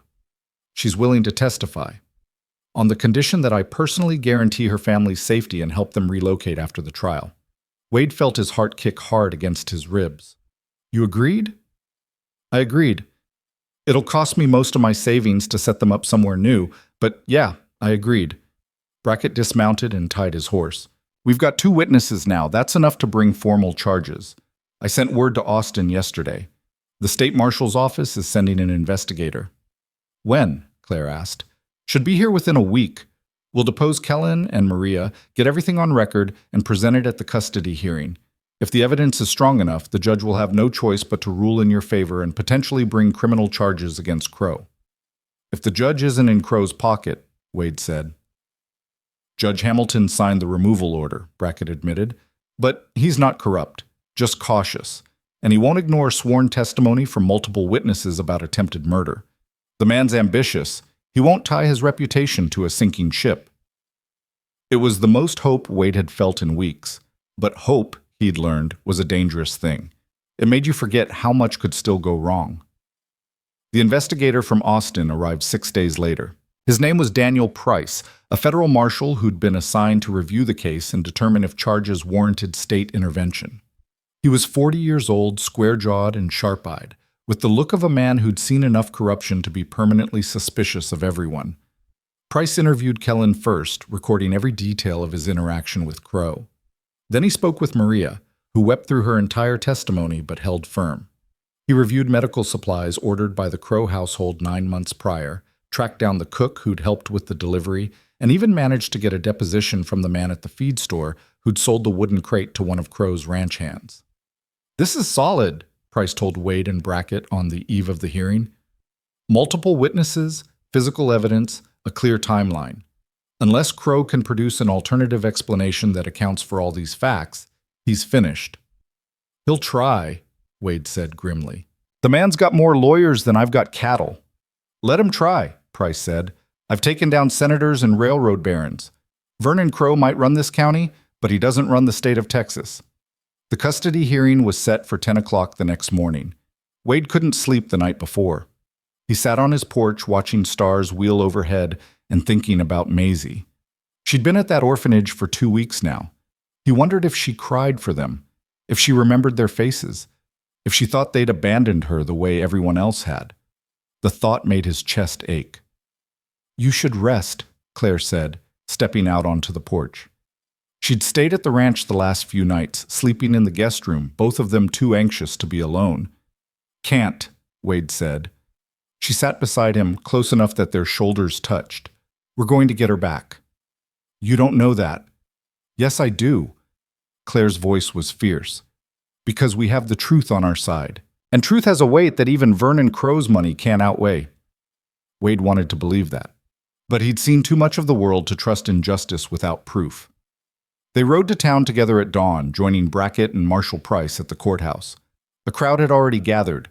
Word had spread about the hearing, and half of Willow Creek had turned out to watch Vernon Crow face accusations no one had dared voice before. The judge's arrival caused a stir. Judge Hamilton was a severe man in his 60s, with white hair and a reputation for running his courtroom with absolute authority. He took his seat behind the bench and surveyed the packed room with evident displeasure. This hearing will come to order, Hamilton said, his voice cutting through the murmur of conversation. We are here to determine custody of a minor child currently in county care and to address certain allegations that have been brought to this court's attention. Mr. Price, you may proceed. Marshal Price stood and laid out the case with devastating precision. He called Kellen first, who testified about the $500 and the explicit instructions to dispose of an infant. Then Maria, who described the birth and Crow's cold determination to erase his granddaughter. The cook corroborated Maria's account. The feed store owner confirmed the crate sale. Wade watched Crow throughout the testimony. The judge sat in the front row with his lawyer, his face an expressionless mask, but Wade saw the tightness around his eyes, the white-knuckle grip on his walking stick. Crow was a man watching his empire crack. When Price finished presenting evidence, Crow's lawyer stood. His name was Harrison Vance, a slick Austin attorney who probably cost more per hour than most men made in a month. "Your Honor," Vance said smoothly, "these allegations are sensational but unsubstantiated. My client's daughter, Miss Elise Crow, did indeed give birth 9 months ago. However, the child was stillborn. There was no attempted murder because there was no living child to murder." The courtroom erupted. Judge Hamilton banged his gavel. "Order, Mr. Vance, do you have medical evidence to support this claim?" "We have the testimony of Dr. Richard Caldwell, who attended the birth and can confirm the infant was deceased at delivery," Vance said. "Dr. Caldwell wasn't there," Maria cried out. "No doctor came. It was only me and Mrs. Patterson." "The witness is mistaken or lying," Vance said coldly. "Dr. Caldwell will testify under oath that he was present and that the child was born dead." Wade felt his stomach drop. Crow had bought himself a doctor willing to commit perjury. Of course he had, but then Marshal Price smiled. "Your Honor, I'd like to call Dr. Caldwell to the stand right now. If his testimony is so vital, let's hear it immediately." Vance's confident expression flickered. "Dr. Caldwell is not available today. He's attending to patients in—" "I have a subpoena that says otherwise," Price interrupted. He pulled a document from his briefcase. "Dr. Caldwell was ordered to appear today. His absence constitutes contempt of court." Judge Hamilton's eyes narrowed. "Mr. Vance, where is your witness?" He must have been delayed. Medical emergency, perhaps?" "Or perhaps he realized that perjury carries serious consequences," Price said. "Your Honor, I'd like to enter into evidence a sworn statement from Dr. Grant Morrow of Willow Creek, who examined the child when she was found and can attest that she was very much alive. I also have medical records showing the baby's treatment and recovery." The walls were closing in. Wade could see it in Crow's face, the first real flash of fear. "Furthermore," Price continued, "I'd like to call a witness who was not included in my initial filings. Someone whose testimony will eliminate any doubt about these events." "Who?" Hamilton asked. The courtroom doors opened. Every head turned. A young woman walked in, escorted by a deputy. She was small and blonde, with delicate features and eyes that held both terror and determination. She wore a simple gray dress, and her hands shook as she moved down the aisle. Claire gasped. "That's her! That's Elise Crow!" Vernon Crow shot to his feet. "Elise, what are you—" "Sit down, Mr. Crow," Judge Hamilton ordered. Elise reached the witness stand and was sworn in. Her voice was barely audible as she confirmed her name and relationship to the defendant. Then Marshal Price asked the question that would change everything. "Miss Crow, did you give birth to a living child 9 months ago?" Elise looked at her father. Tears streamed down her face. "Yes." The courtroom exploded again. Crow was shouting. His lawyer was objecting. Judge Hamilton was pounding his gavel so hard the handle cracked. "Order! I will have order, or I will clear this courtroom." Silence fell, tense and expectant. "Continue, Miss Crow," Price said gently. "I gave birth to a baby girl," Elise said, her voice growing stronger. "She was alive. She cried. I held her. She looked at her father with something that might have been hatred. And he took her from me. He said she couldn't live, that she would ruin me. I begged him to let me keep her. I said I didn't care about my reputation or my future or anything except my daughter, but he wouldn't listen." "What happened to the baby?" Price asked. "He gave her to a man. I heard them talking. He was supposed to take her away and make sure she was never found. My father told me afterward that she died, that it was a mercy." Elise's voice broke. "But 2 days ago, a maid from our household came to me. She told me my daughter was alive, that she'd been found and saved, and I knew I couldn't let him win. I couldn't let him take my child again." "Miss Crow," Price said quietly, "do you know who that man was?" Elise pointed directly at Vernon Crow. "My father, Judge Vernon Crow. He ordered my baby killed." The courtroom erupted into chaos.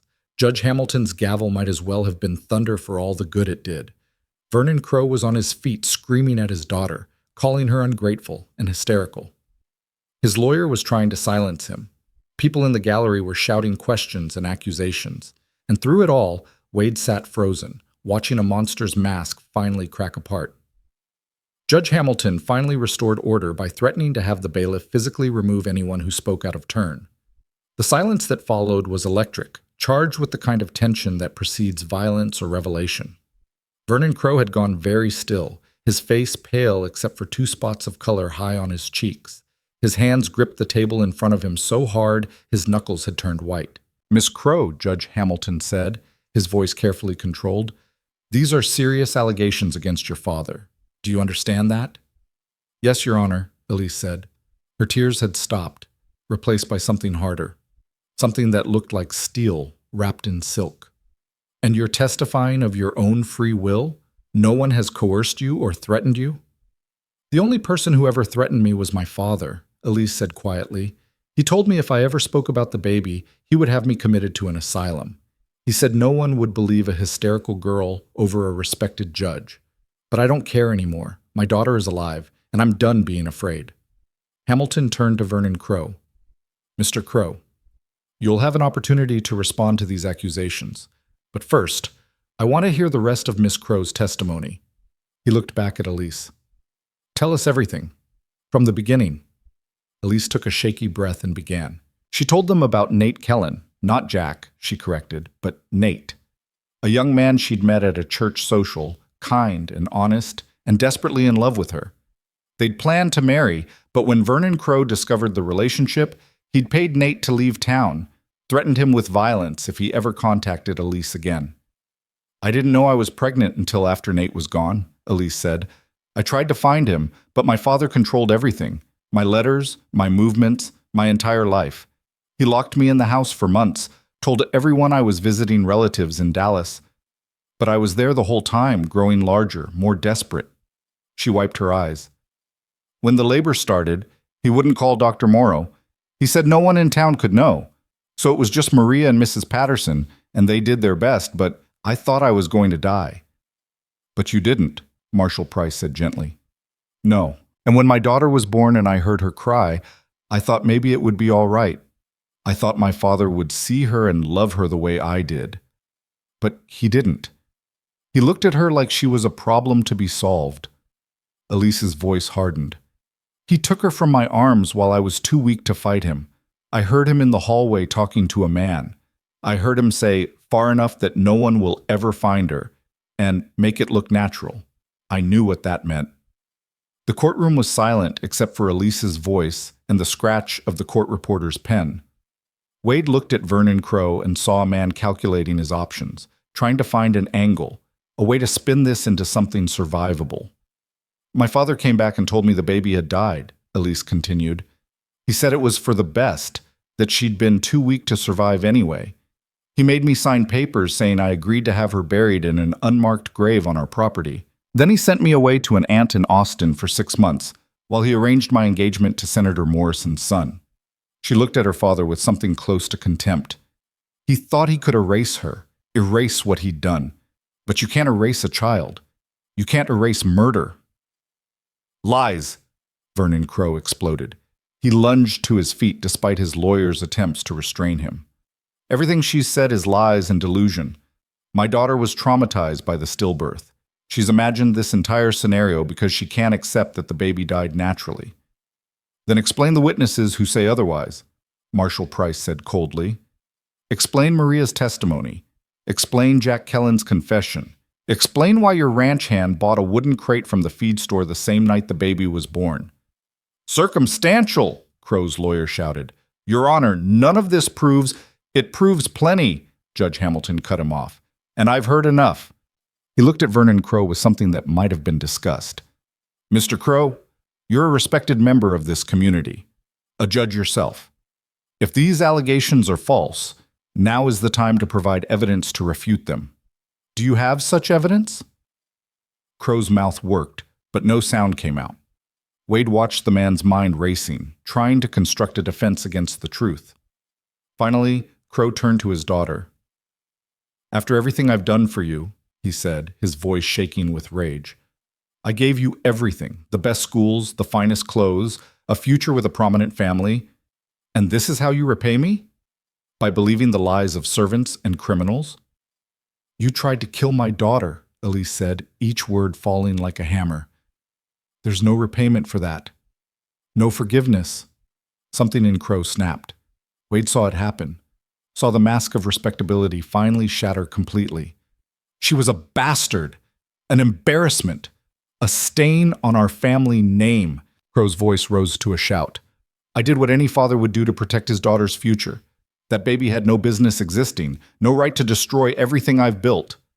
The courtroom went absolutely silent. Even Crow's lawyer had gone pale. Judge Hamilton leaned forward. "Mr. Crow, did you just confess to ordering the murder of your granddaughter?" Crow seemed to realize what he'd said. His face went from red to gray in an instant.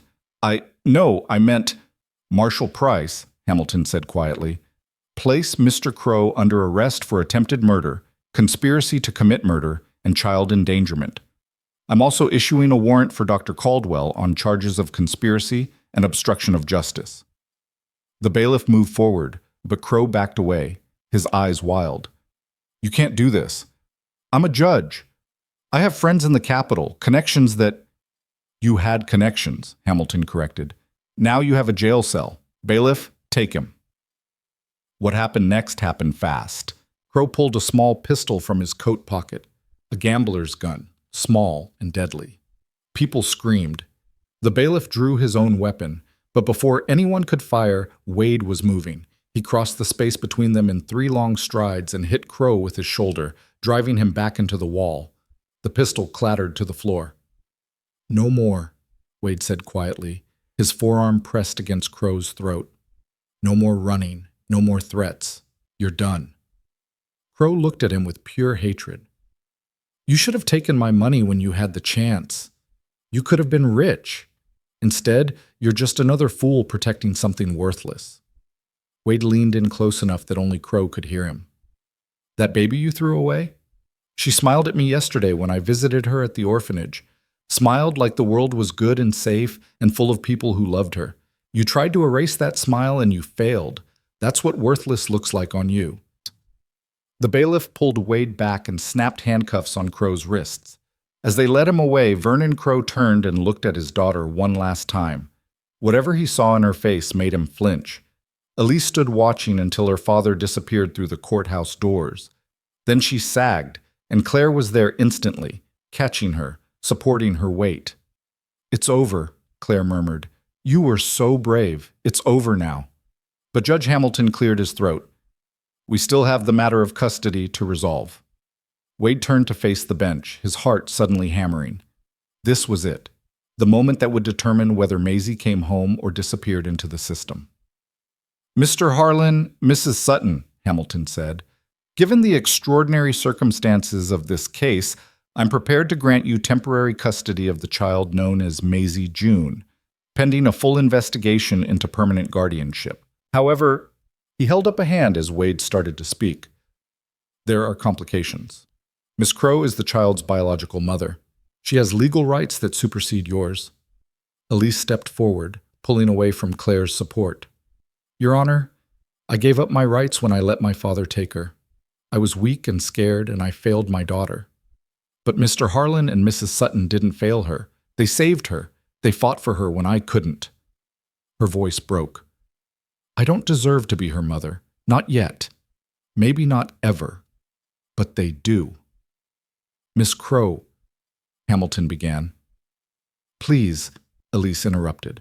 "I'm asking you to let them keep her. Let me earn the right to be part of her life. Let me prove I can be strong enough to protect her. But don't take her away from the people who already love her." Hamilton studied her for a long moment. Then he looked at Wade and Claire. "I'm going to make an unusual ruling, joint custody. Miss Crow maintains her parental rights, but Mr. Harlan and Mrs. Sutton are appointed legal guardians with full decision-making authority. Miss Crow will have visitation rights and the opportunity to build a relationship with her daughter. After 1 year, we'll revisit the arrangement and determine permanent custody based on what's in the child's best interest. He paused. Does this seem acceptable to all parties? Yes, Your Honor, Elise said immediately. Wade looked at Claire. She nodded. Yes, Your Honor, Wade said. Then it's settled. The child will be released to Mr. Harlan and Mrs. Sutton today. This court is adjourned. The gavel came down with a sound like finality. Wade and Claire walked out of the courthouse into bright afternoon sunshine. The crowd that had gathered outside surged forward with questions, but Sheriff Brackett and his deputies formed a barrier, giving them space to breathe. Come on, Brackett said. Let's go get Maisie before this circus gets any worse. The ride to the Methodist orphanage took 20 minutes. Wade's hands shook on the reins the entire way. He kept thinking about what Judge Hamilton had said, that Maisie would be released to them today. Today. After 2 weeks of hell and uncertainty, they were bringing her home. The orphanage was a 2-story brick building on the edge of town, run by a stern woman named Mrs. Pritchard, who believed in discipline and scripture in equal measure. She met them at the door with Maisie in her arms, and Wade felt his breath catch. The baby looked different, thinner, paler, with shadows under her eyes that hadn't been there before. Her hair had been cut short in a way that made her look almost boyish, and she wore a plain gray dress instead of the cheerful clothes Claire had made for her. But when Maisie saw Wade and Claire, her face transformed. She let out a cry that was half sob, half laugh, and reached for them with both arms. "Mama," she said clearly. "Mama." Claire took her and burst into tears. Maisie patted her face clumsily, making small sounds of distress like she was trying to comfort Claire instead of the other way around. Then she looked at Wade and reached for him too. Wade held them both, feeling something in his chest crack wide open. He'd spent 4 years building walls around his heart, and this baby had demolished them in a matter of weeks. "Let's go home," he said roughly. Mrs. Pritchard handed over a small bag of Maisie's belongings. Not much, just a few clothes and a cloth doll someone had donated. "She's been difficult," the matron said with clear disapproval. "Cries at night, won't eat properly. I hope you can manage her better than we could." "She wasn't difficult," Claire said sharply. "She was grieving. Children grieve too, Mrs. Pritchard. They just don't have words for it yet." The ride back to the ranch was quiet. Maisie fell asleep almost immediately, exhausted from 2 weeks of stress and fear. Wade drove carefully, avoiding every rut and bump, while Claire held the baby and sang soft songs Wade remembered from his own childhood. When they reached the ranch, the sun was setting in streaks of orange and gold. Wade carried Maisie inside and laid her in the cradle that had been waiting for her, and for the first time in 2 weeks, the house felt like home again. But there was still one piece of unfinished business. 3 days after the hearing, Nate Kellen, not Jack as they'd thought, rode into Willow Creek. He was younger than Wade expected, maybe 25, with honest eyes and the kind of rough hands that came from hard work. He found Elise at the boarding house where she'd taken a room after leaving her father's house. Wade and Claire were there when they met again. Elise had asked them to come, saying she needed witnesses to her own courage, or she might lose it. Nate walked into the boarding house parlor and stopped dead when he saw Elise. She stood slowly, her hands trembling. "I thought you were dead," Nate said, his voice hoarse. "Your father told me you died. Fever. He said if I ever came back, he'd make sure I hung for your murder." "He lied," Elise whispered, "about everything. He paid you to leave, didn't he? $500 and a train ticket west. Said if I loved you, I'd go. Said you deserved better than a ranch hand with no prospects." Nate's voice cracked. "I believed him. I thought I was doing the right thing." "We had a daughter," Elise said. The words came out in a rush, like she'd been holding them for so long they'd built up pressure. "I was pregnant when you left. I had a baby girl." Nate went white. Where is she?" "Here, in Willow Creek. She's alive because of Mr. Harlan and Mrs. Sutton." Elise looked at Wade and Claire. "They saved her when my father tried to have her killed." Wade watched Nate process this information, watched him go from shock to horror to rage and back to shock again. Finally, Nate said, "Can I see her? Please, I know I have no right, but—" "You have every right," Elise said firmly. "You're her father." They brought Nate out to the ranch the next day. Wade had spent the morning preparing himself for this moment, The moment when Maisie's real parents stepped back into the picture and he and Claire became superfluous. But when Nate knelt in front of Maisie and held out his hand, what Wade felt wasn't jealousy or resentment. It was relief, because Maisie needed more people to love her, not fewer. And Nate looked at her with the same wonder Wade had felt the first time he'd held her. "She has your eyes," Nate said to Elise. "And your stubborn chin," Elise replied, smiling through tears. Maisie studied Nate with serious concentration, then grabbed his finger and tried to stick it in her mouth. Nate laughed, and the sound was young and free and full of hope. Over the next weeks, a new rhythm established itself. Elise and Nate visited regularly, spending hours playing with Maisie, reading to her, learning how to be parents under Wade and Claire's patient guidance. Nate found work at a ranch outside town, saving money. Elise took a job teaching music lessons to children whose parents didn't care about her scandal.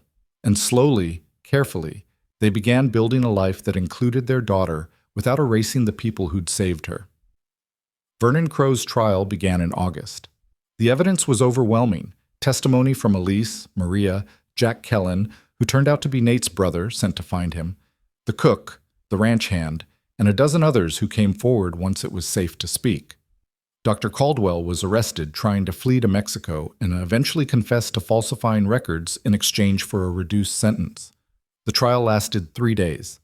The jury deliberated for 40 minutes. Vernon Crow was convicted on all counts and sentenced to 20 years in the state penitentiary. He was 62 years old. He would likely die in prison. When the verdict was read, Crow showed no emotion. But as they led him away in chains, he looked at Wade one last time. There was no hatred there anymore, just the hollow emptiness of a man who'd lost everything he'd thought defined him. Wade felt nothing. No satisfaction, no triumph, just a quiet certainty that justice, however delayed, had finally arrived. The investigation into Crow's affairs revealed corruption that reached deeper than anyone had suspected. Bribes, land fraud, cases thrown in exchange for political favors. More than a dozen public officials were implicated.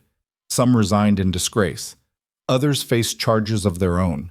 Willow Creek spent the rest of that year trying to rebuild its reputation and its institutions.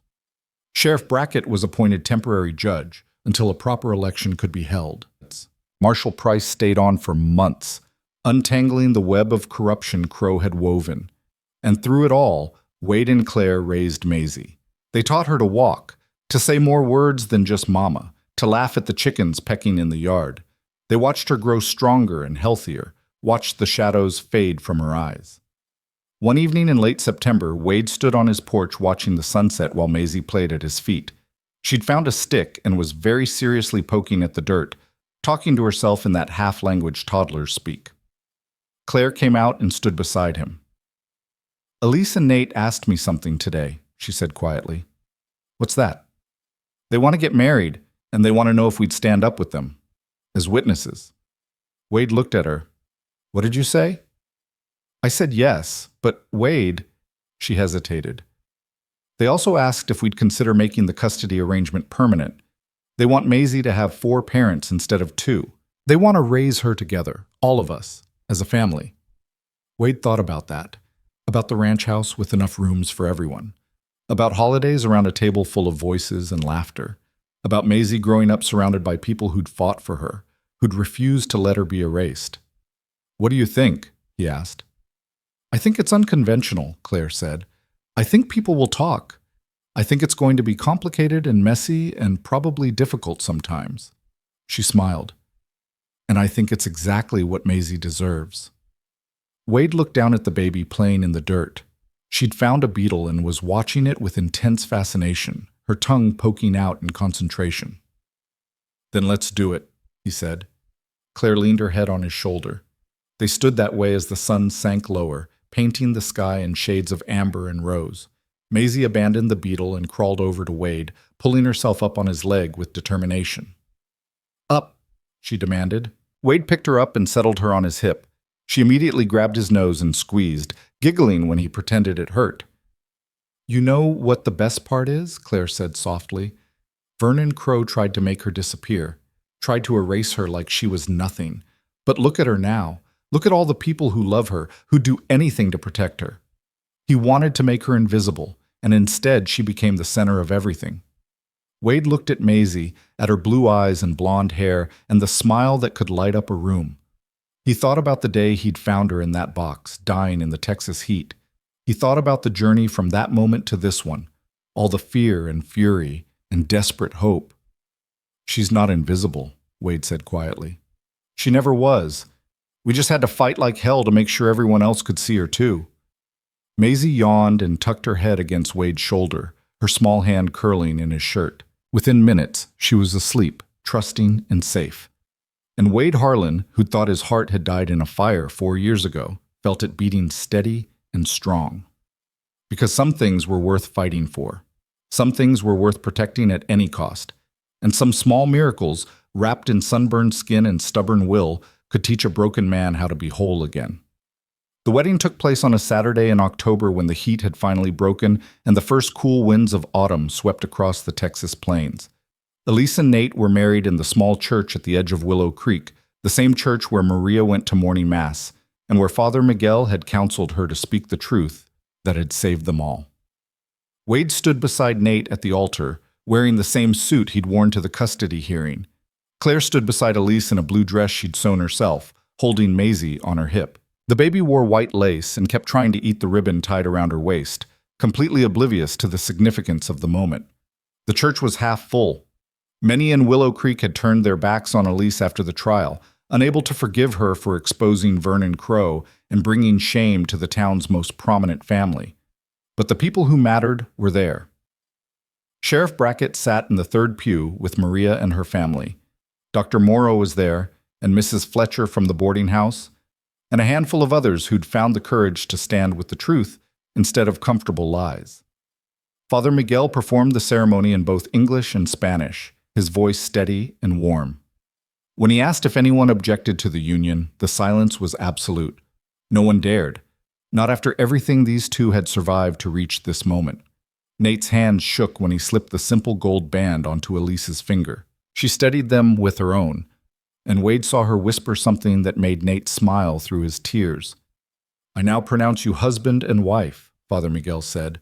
"What has been joined together in love and tested by fire, let no one tear asunder." The kiss was gentle and brief, but it held a promise that Wade recognized. The same promise he'd made to himself the day he pulled Maisie from that box, that some things were worth protecting no matter the cost. The reception was held at Wade's ranch. Claire and Elise had spent days preparing food, and the tables groaned under the weight of roasted chicken, fresh bread, potato salad, and 3 different pies. Someone brought a fiddle, and another man produced a harmonica, and soon music filled the air. Maisie was passed from person to person like a small, giggling treasure. She'd learned to say more, and used it constantly, demanding more food, more music, more attention. When Sheriff Brackett made her laugh by pretending to pull coins from her ears, she shrieked, "More!" so loudly that the chickens scattered in alarm. Wade found himself standing at the edge of the celebration, watching the people he'd come to think of as family. Elise was dancing with Nate, her head on his shoulder, swaying to music only they could hear. Claire was teaching Maisie to clap in rhythm.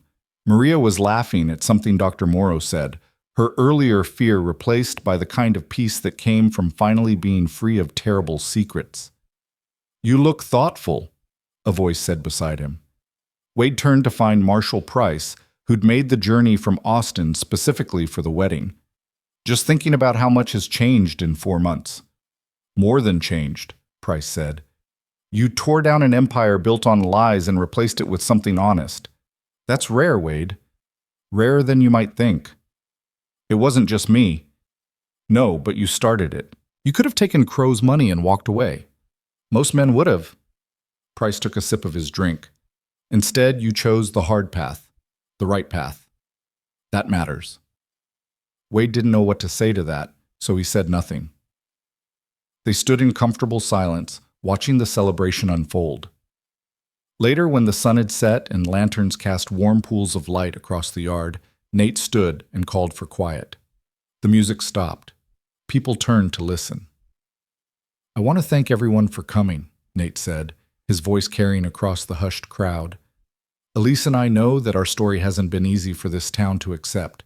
We know people have judged us, and maybe they're right to. We made mistakes. We were young and foolish, and we didn't think about consequences. He paused, looking at Maisie in Claire's arms. But if those mistakes led to her, then I can't regret them. I can only be grateful. Elise stood beside her husband. We also want to thank the two people who saved our daughter when we couldn't. Wade Harlan and Claire Sutton fought for Maisie when fighting seemed impossible. They protected her, loved her, and refused to let her disappear. Her voice broke slightly. We can never repay that debt, but we can honor it by making sure Maisie grows up knowing she has 4 parents who love her, 4 people who will protect her, 4 people who believe she's worth every battle. She looked at Wade and Claire. So we're asking, in front of all these witnesses, will you consent to a permanent arrangement? Will you be Maisie's guardians, officially and legally, alongside us? Wade felt every eye in the yard turn to him.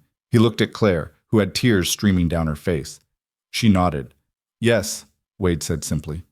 Of course we will. The crowd erupted in applause. Maisie, startled by the noise, burst into tears. Claire soothed her while Elise and Nate crossed the yard to embrace them both. And for a moment they were all tangled together, 4 adults and 1 crying baby who had no idea she was the reason all these people were celebrating. Thank you, Elise whispered. Thank you for giving me the chance to be her mother. Thank you for trusting us to help raise her, Claire replied. They broke apart, and Wade saw that Nate was crying too. The young man wiped his eyes roughly. I need to say something else, Nate said. Something I should have said weeks ago. He turned to face Jack Kellen, who stood at the edge of the crowd, looking uncomfortable in clothes that were too clean and too new. Jack, Nate said, you saved my daughter's life. When Crow paid you to kill her, you couldn't do it. You gave her a chance, even though it meant carrying guilt that nearly destroyed you. He crossed to his brother and gripped his shoulders. I forgive you, for taking Crow's money, for not finding me sooner, for all of it. And I'm asking everyone here to forgive you too, because without you, Maisie would be dead. Jack looked stunned. Nate, none of us deserve the grace we're given, Nate interrupted, but we receive it anyway. That's what makes it grace. Jack's face crumpled. The 2 brothers embraced, and Wade heard Jack's muffled apology repeated over and over. Nate just held him tighter. The celebration continued late into the night.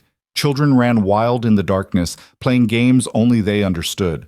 Adults talked and laughed and told stories that grew more exaggerated with each retelling. Someone claimed Wade had broken down the courthouse door with his bare hands. Someone else swore Claire had threatened Judge Hamilton with eternal damnation if he didn't give Maisie back. Wade didn't bother correcting them. Let the stories grow, let them become legend. The truth was dramatic enough, but legends had a power of their own. They reminded people that ordinary folks could do extraordinary things when the stakes were high enough.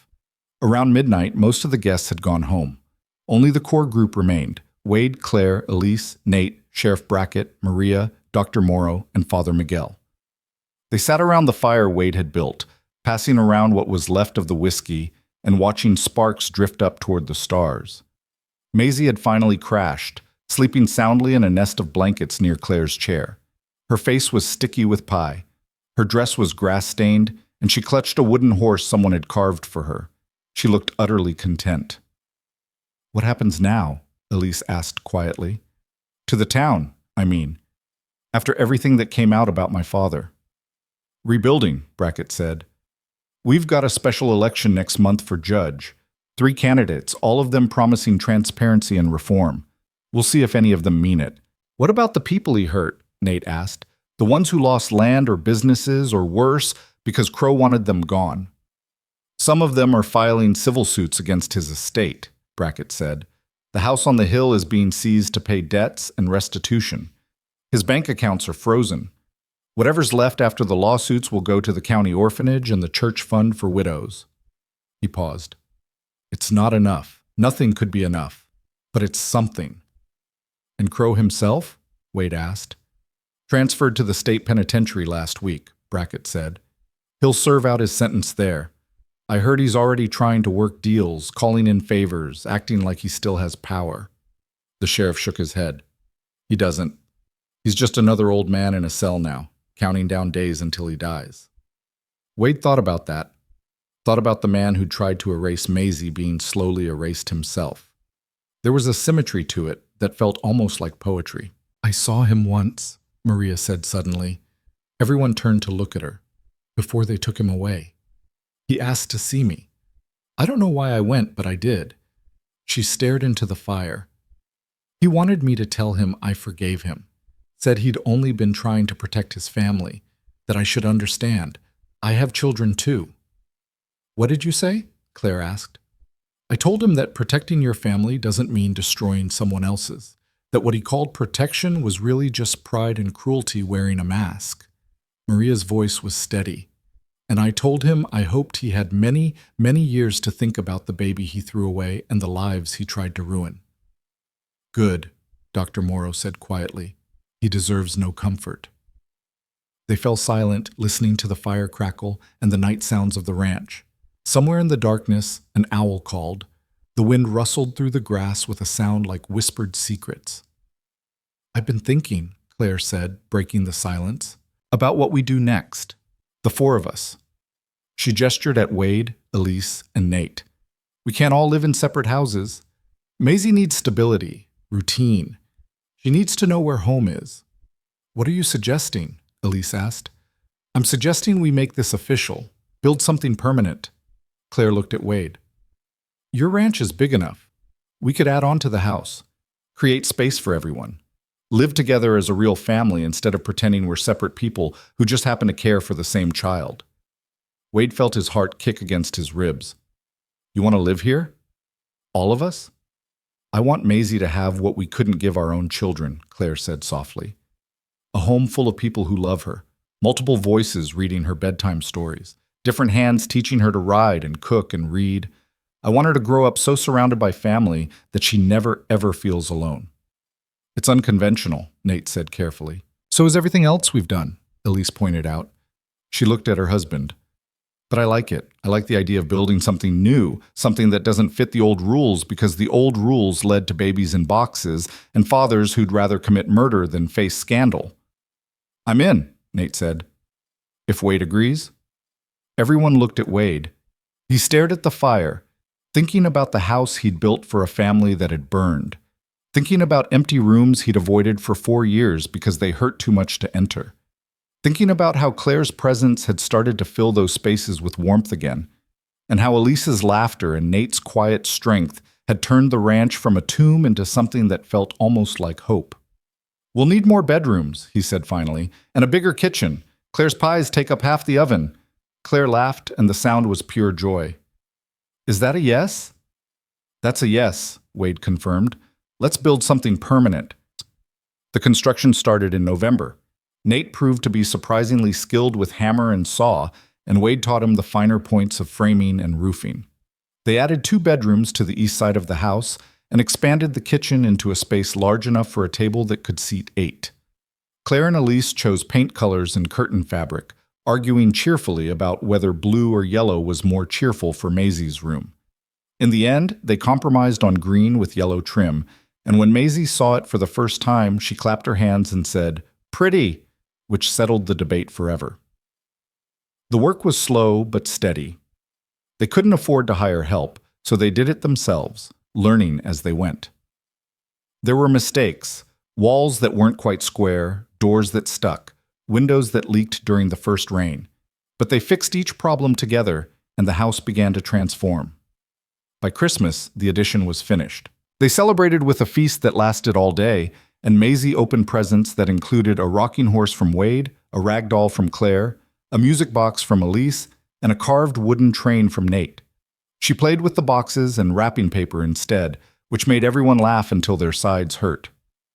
That night, after Maisie had been tucked into bed in her new room, the 4 adults sat in the expanded kitchen drinking coffee and watching snow fall outside the window. It was rare to get snow in this part of Texas, and it felt like a blessing. "I've been thinking about next steps," Elise said. "Legal steps. We should formalize the guardianship arrangement, draw up papers that make it official." "Agreed," Wade said. "And we should think about what happens if something goes wrong. If one of us dies or becomes incapacitated. Maisie needs to know she's protected no matter what. They spent the next weeks working with a lawyer from Austin, not one of Crow's bought men, but someone Marshall Price recommended. The documents were complex, creating a legal framework that had never quite existed before.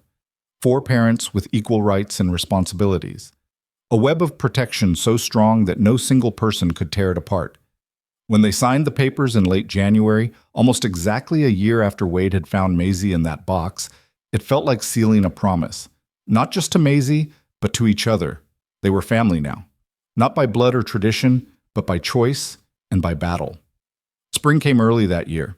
The drought finally broke with rains that lasted 3 days and turned the brown grass green almost overnight. The ranch came back to life. Wildflowers bloomed in carpets of blue and yellow. The cattle grew fat on fresh grazing. The creek ran clear and cold. And Maisie, who turned 2 years old in April, discovered the joy of mud puddles. Wade found her one morning covered head to toe in wet earth, sitting in the middle of a puddle and laughing like a maniac. Claire was trying to scold her, but couldn't stop smiling. Elise was taking pictures with a camera Nate had saved up to buy. And Nate was already running a bath, knowing they'd need it. "She's going to be a handful," Claire said, watching Maisie try to eat a handful of mud.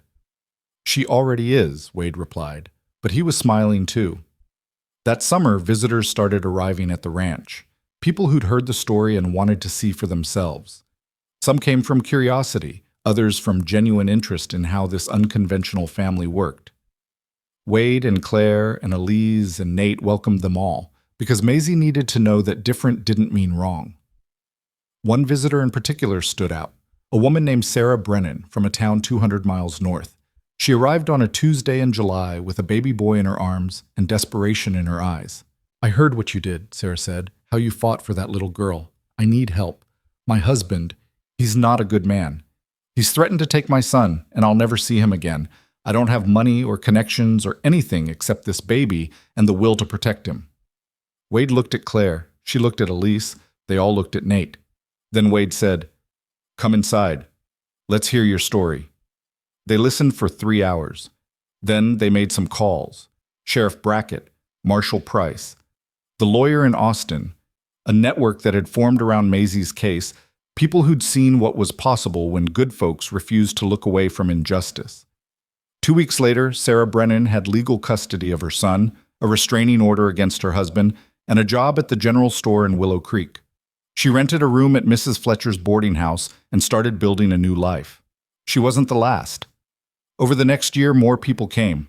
A grandfather fighting for visitation rights. A young mother escaping an abusive situation.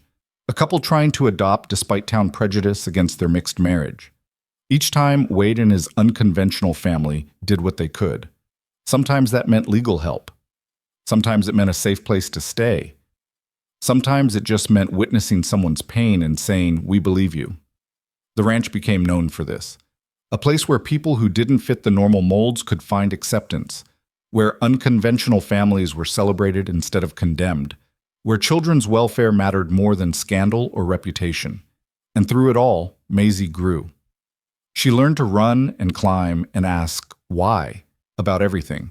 She learned that she had 4 people who would read her stories, 4 people who would kiss her scraped knees, 4 people who would tuck her in at night. On her 3rd birthday, they had a party that filled the ranch with children and laughter.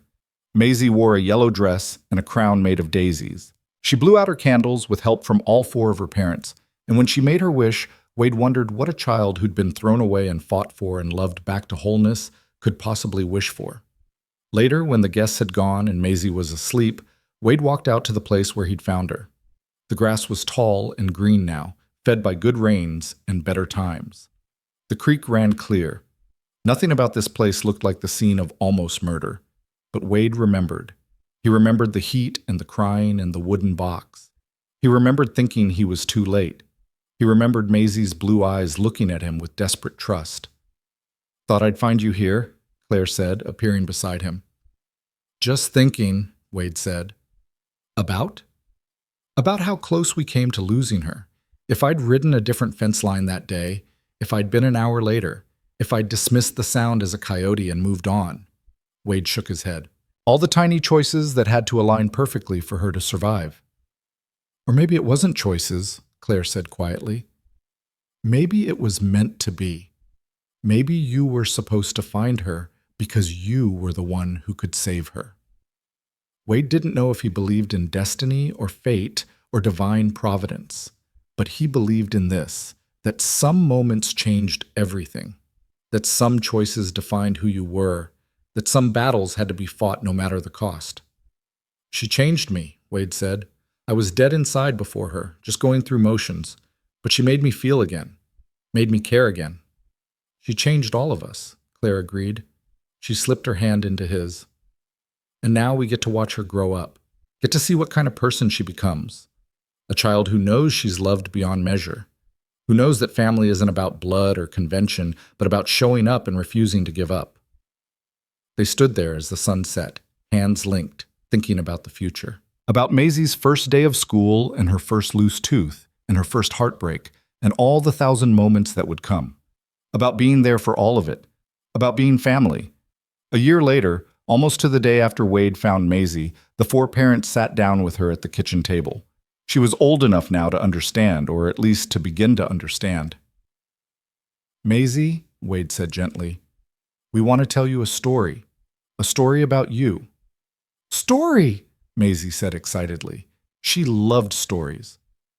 Once upon a time, Claire began, there was a very bad man who did a very bad thing. He tried to make a little baby disappear, but some good people found that baby and saved her. The baby was you, Elise said, her voice soft. And the good people are all of us. We fought for you, Nate added. We fought very hard because you're special and important and loved. Maisie looked around at their faces, her expression serious. Bad man hurt me? He tried, Wade said, but he failed. Because you're stronger than he ever understood, and because we'll never let anyone hurt you. Never ever? Maisie asked. Never ever, all 4 of them said together. Maisie thought about this. Then she smiled, her blue eyes bright. I love you. We love you too, Maisie June, Claire said, pulling her into a hug. More than all the stars in the sky. The years passed. Maisie grew into a strong, confident child who knew her own mind and wasn't afraid to speak it. She learned to ride horses from Wade, to cook from Claire, to sing from Elise, and to build things from Nate. She learned that family came in all shapes and sizes, and that love was stronger than scandal or judgment or fear. When she was 7, she came home from school crying because another child had called her family weird. Wade found her in the barn, sitting in the hay and wiping angry tears from her face.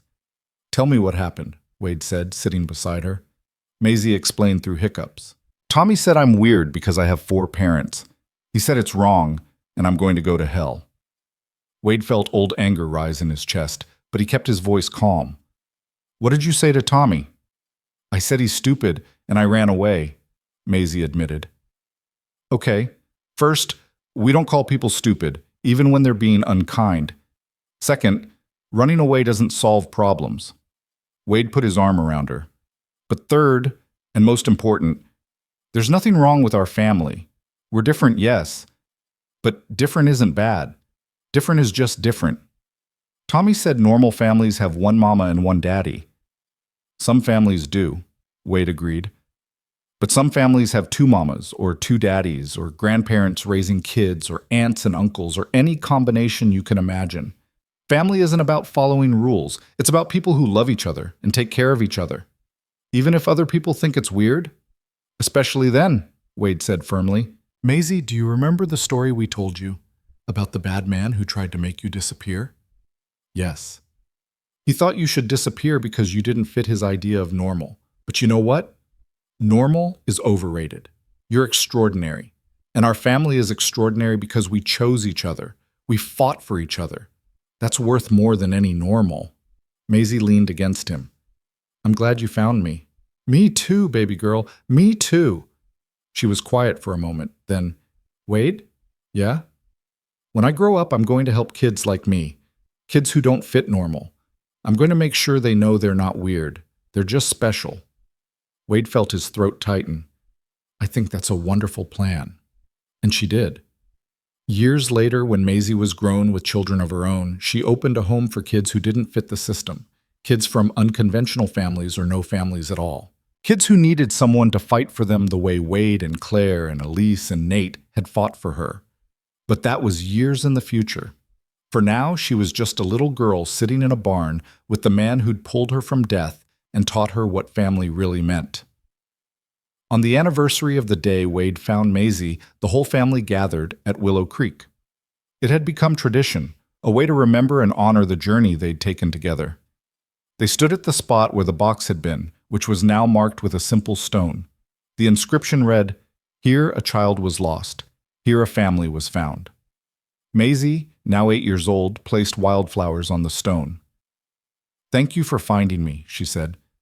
"Thank you for fighting to stay alive," Wade replied. They held hands, all 5 of them in a circle, and stood in silence, remembering the fear and the fury and the desperate hope that had brought them to this moment. Then Maisie tugged on Wade's hand. "Can we go home now?" "Yeah," Wade said, smiling. "Let's go home." They walked back to the wagon together, Maisie skipping ahead while the adults followed at a slower pace. The sun was setting, painting the sky in shades of gold and pink. The land stretched endlessly in all directions, wild and beautiful and free. "Do you ever think about him?" Claire asked quietly. "Crow?" "About what he's thinking now." "Sometimes," Wade admitted.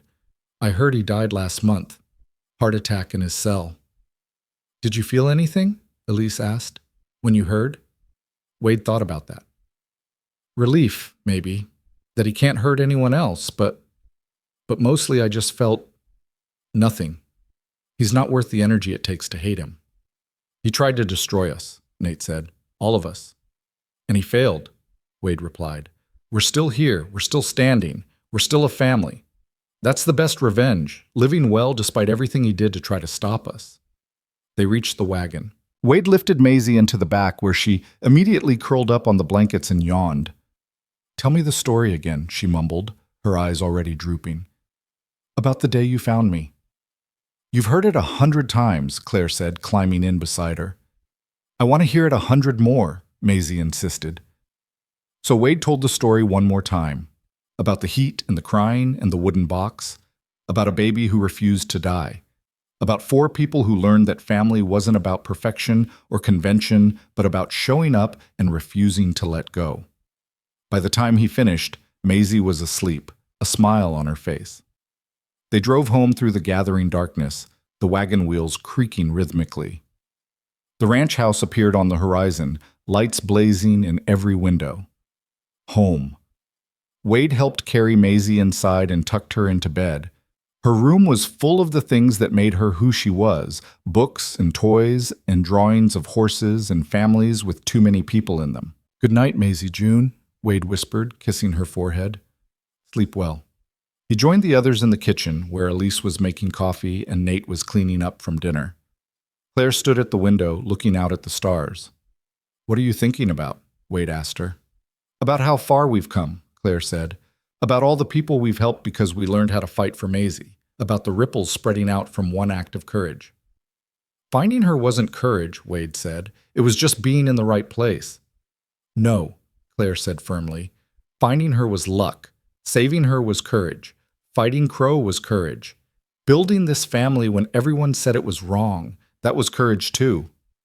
Wade supposed she was right. It had taken courage to stand up to the most powerful man in the county, to risk everything for a child who wasn't his by blood or law, to open his heart again after thinking it was permanently closed.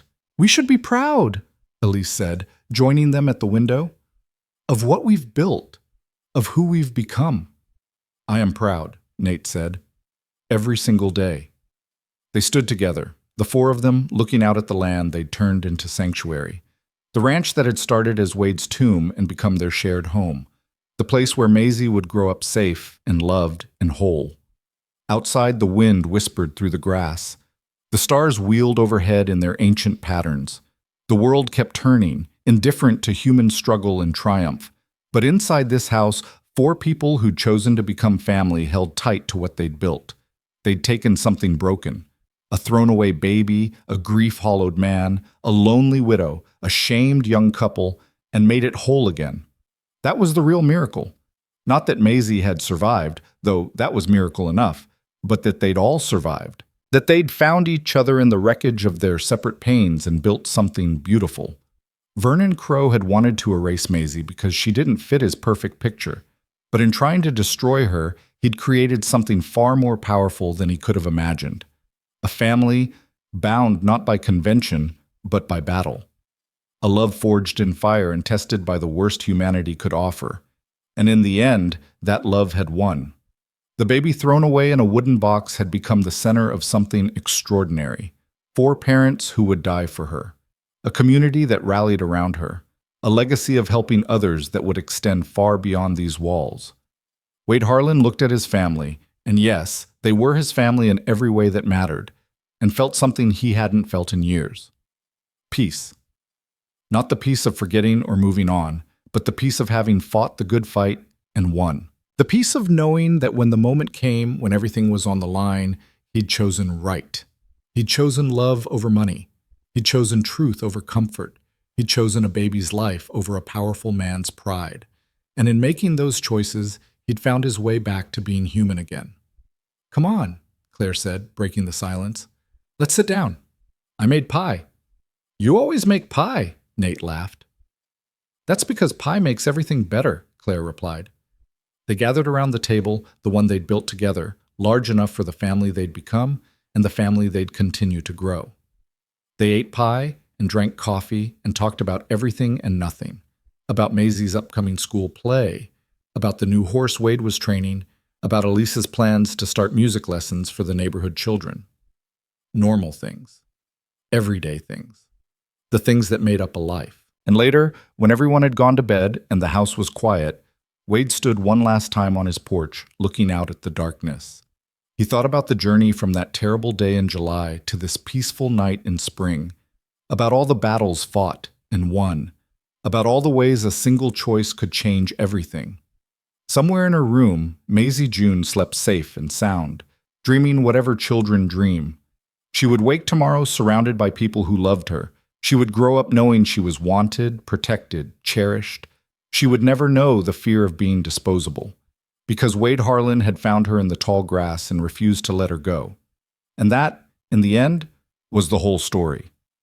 A story about a baby left to die who lived instead, about a broken man who found purpose again, about 4 people who became family against all odds, about choosing love over fear, truth over lies, and courage over comfort, about the power of refusing to look away when the world would rather you did. Wade Harlan stood on his porch and smiled at the stars. The story had a happy ending after all.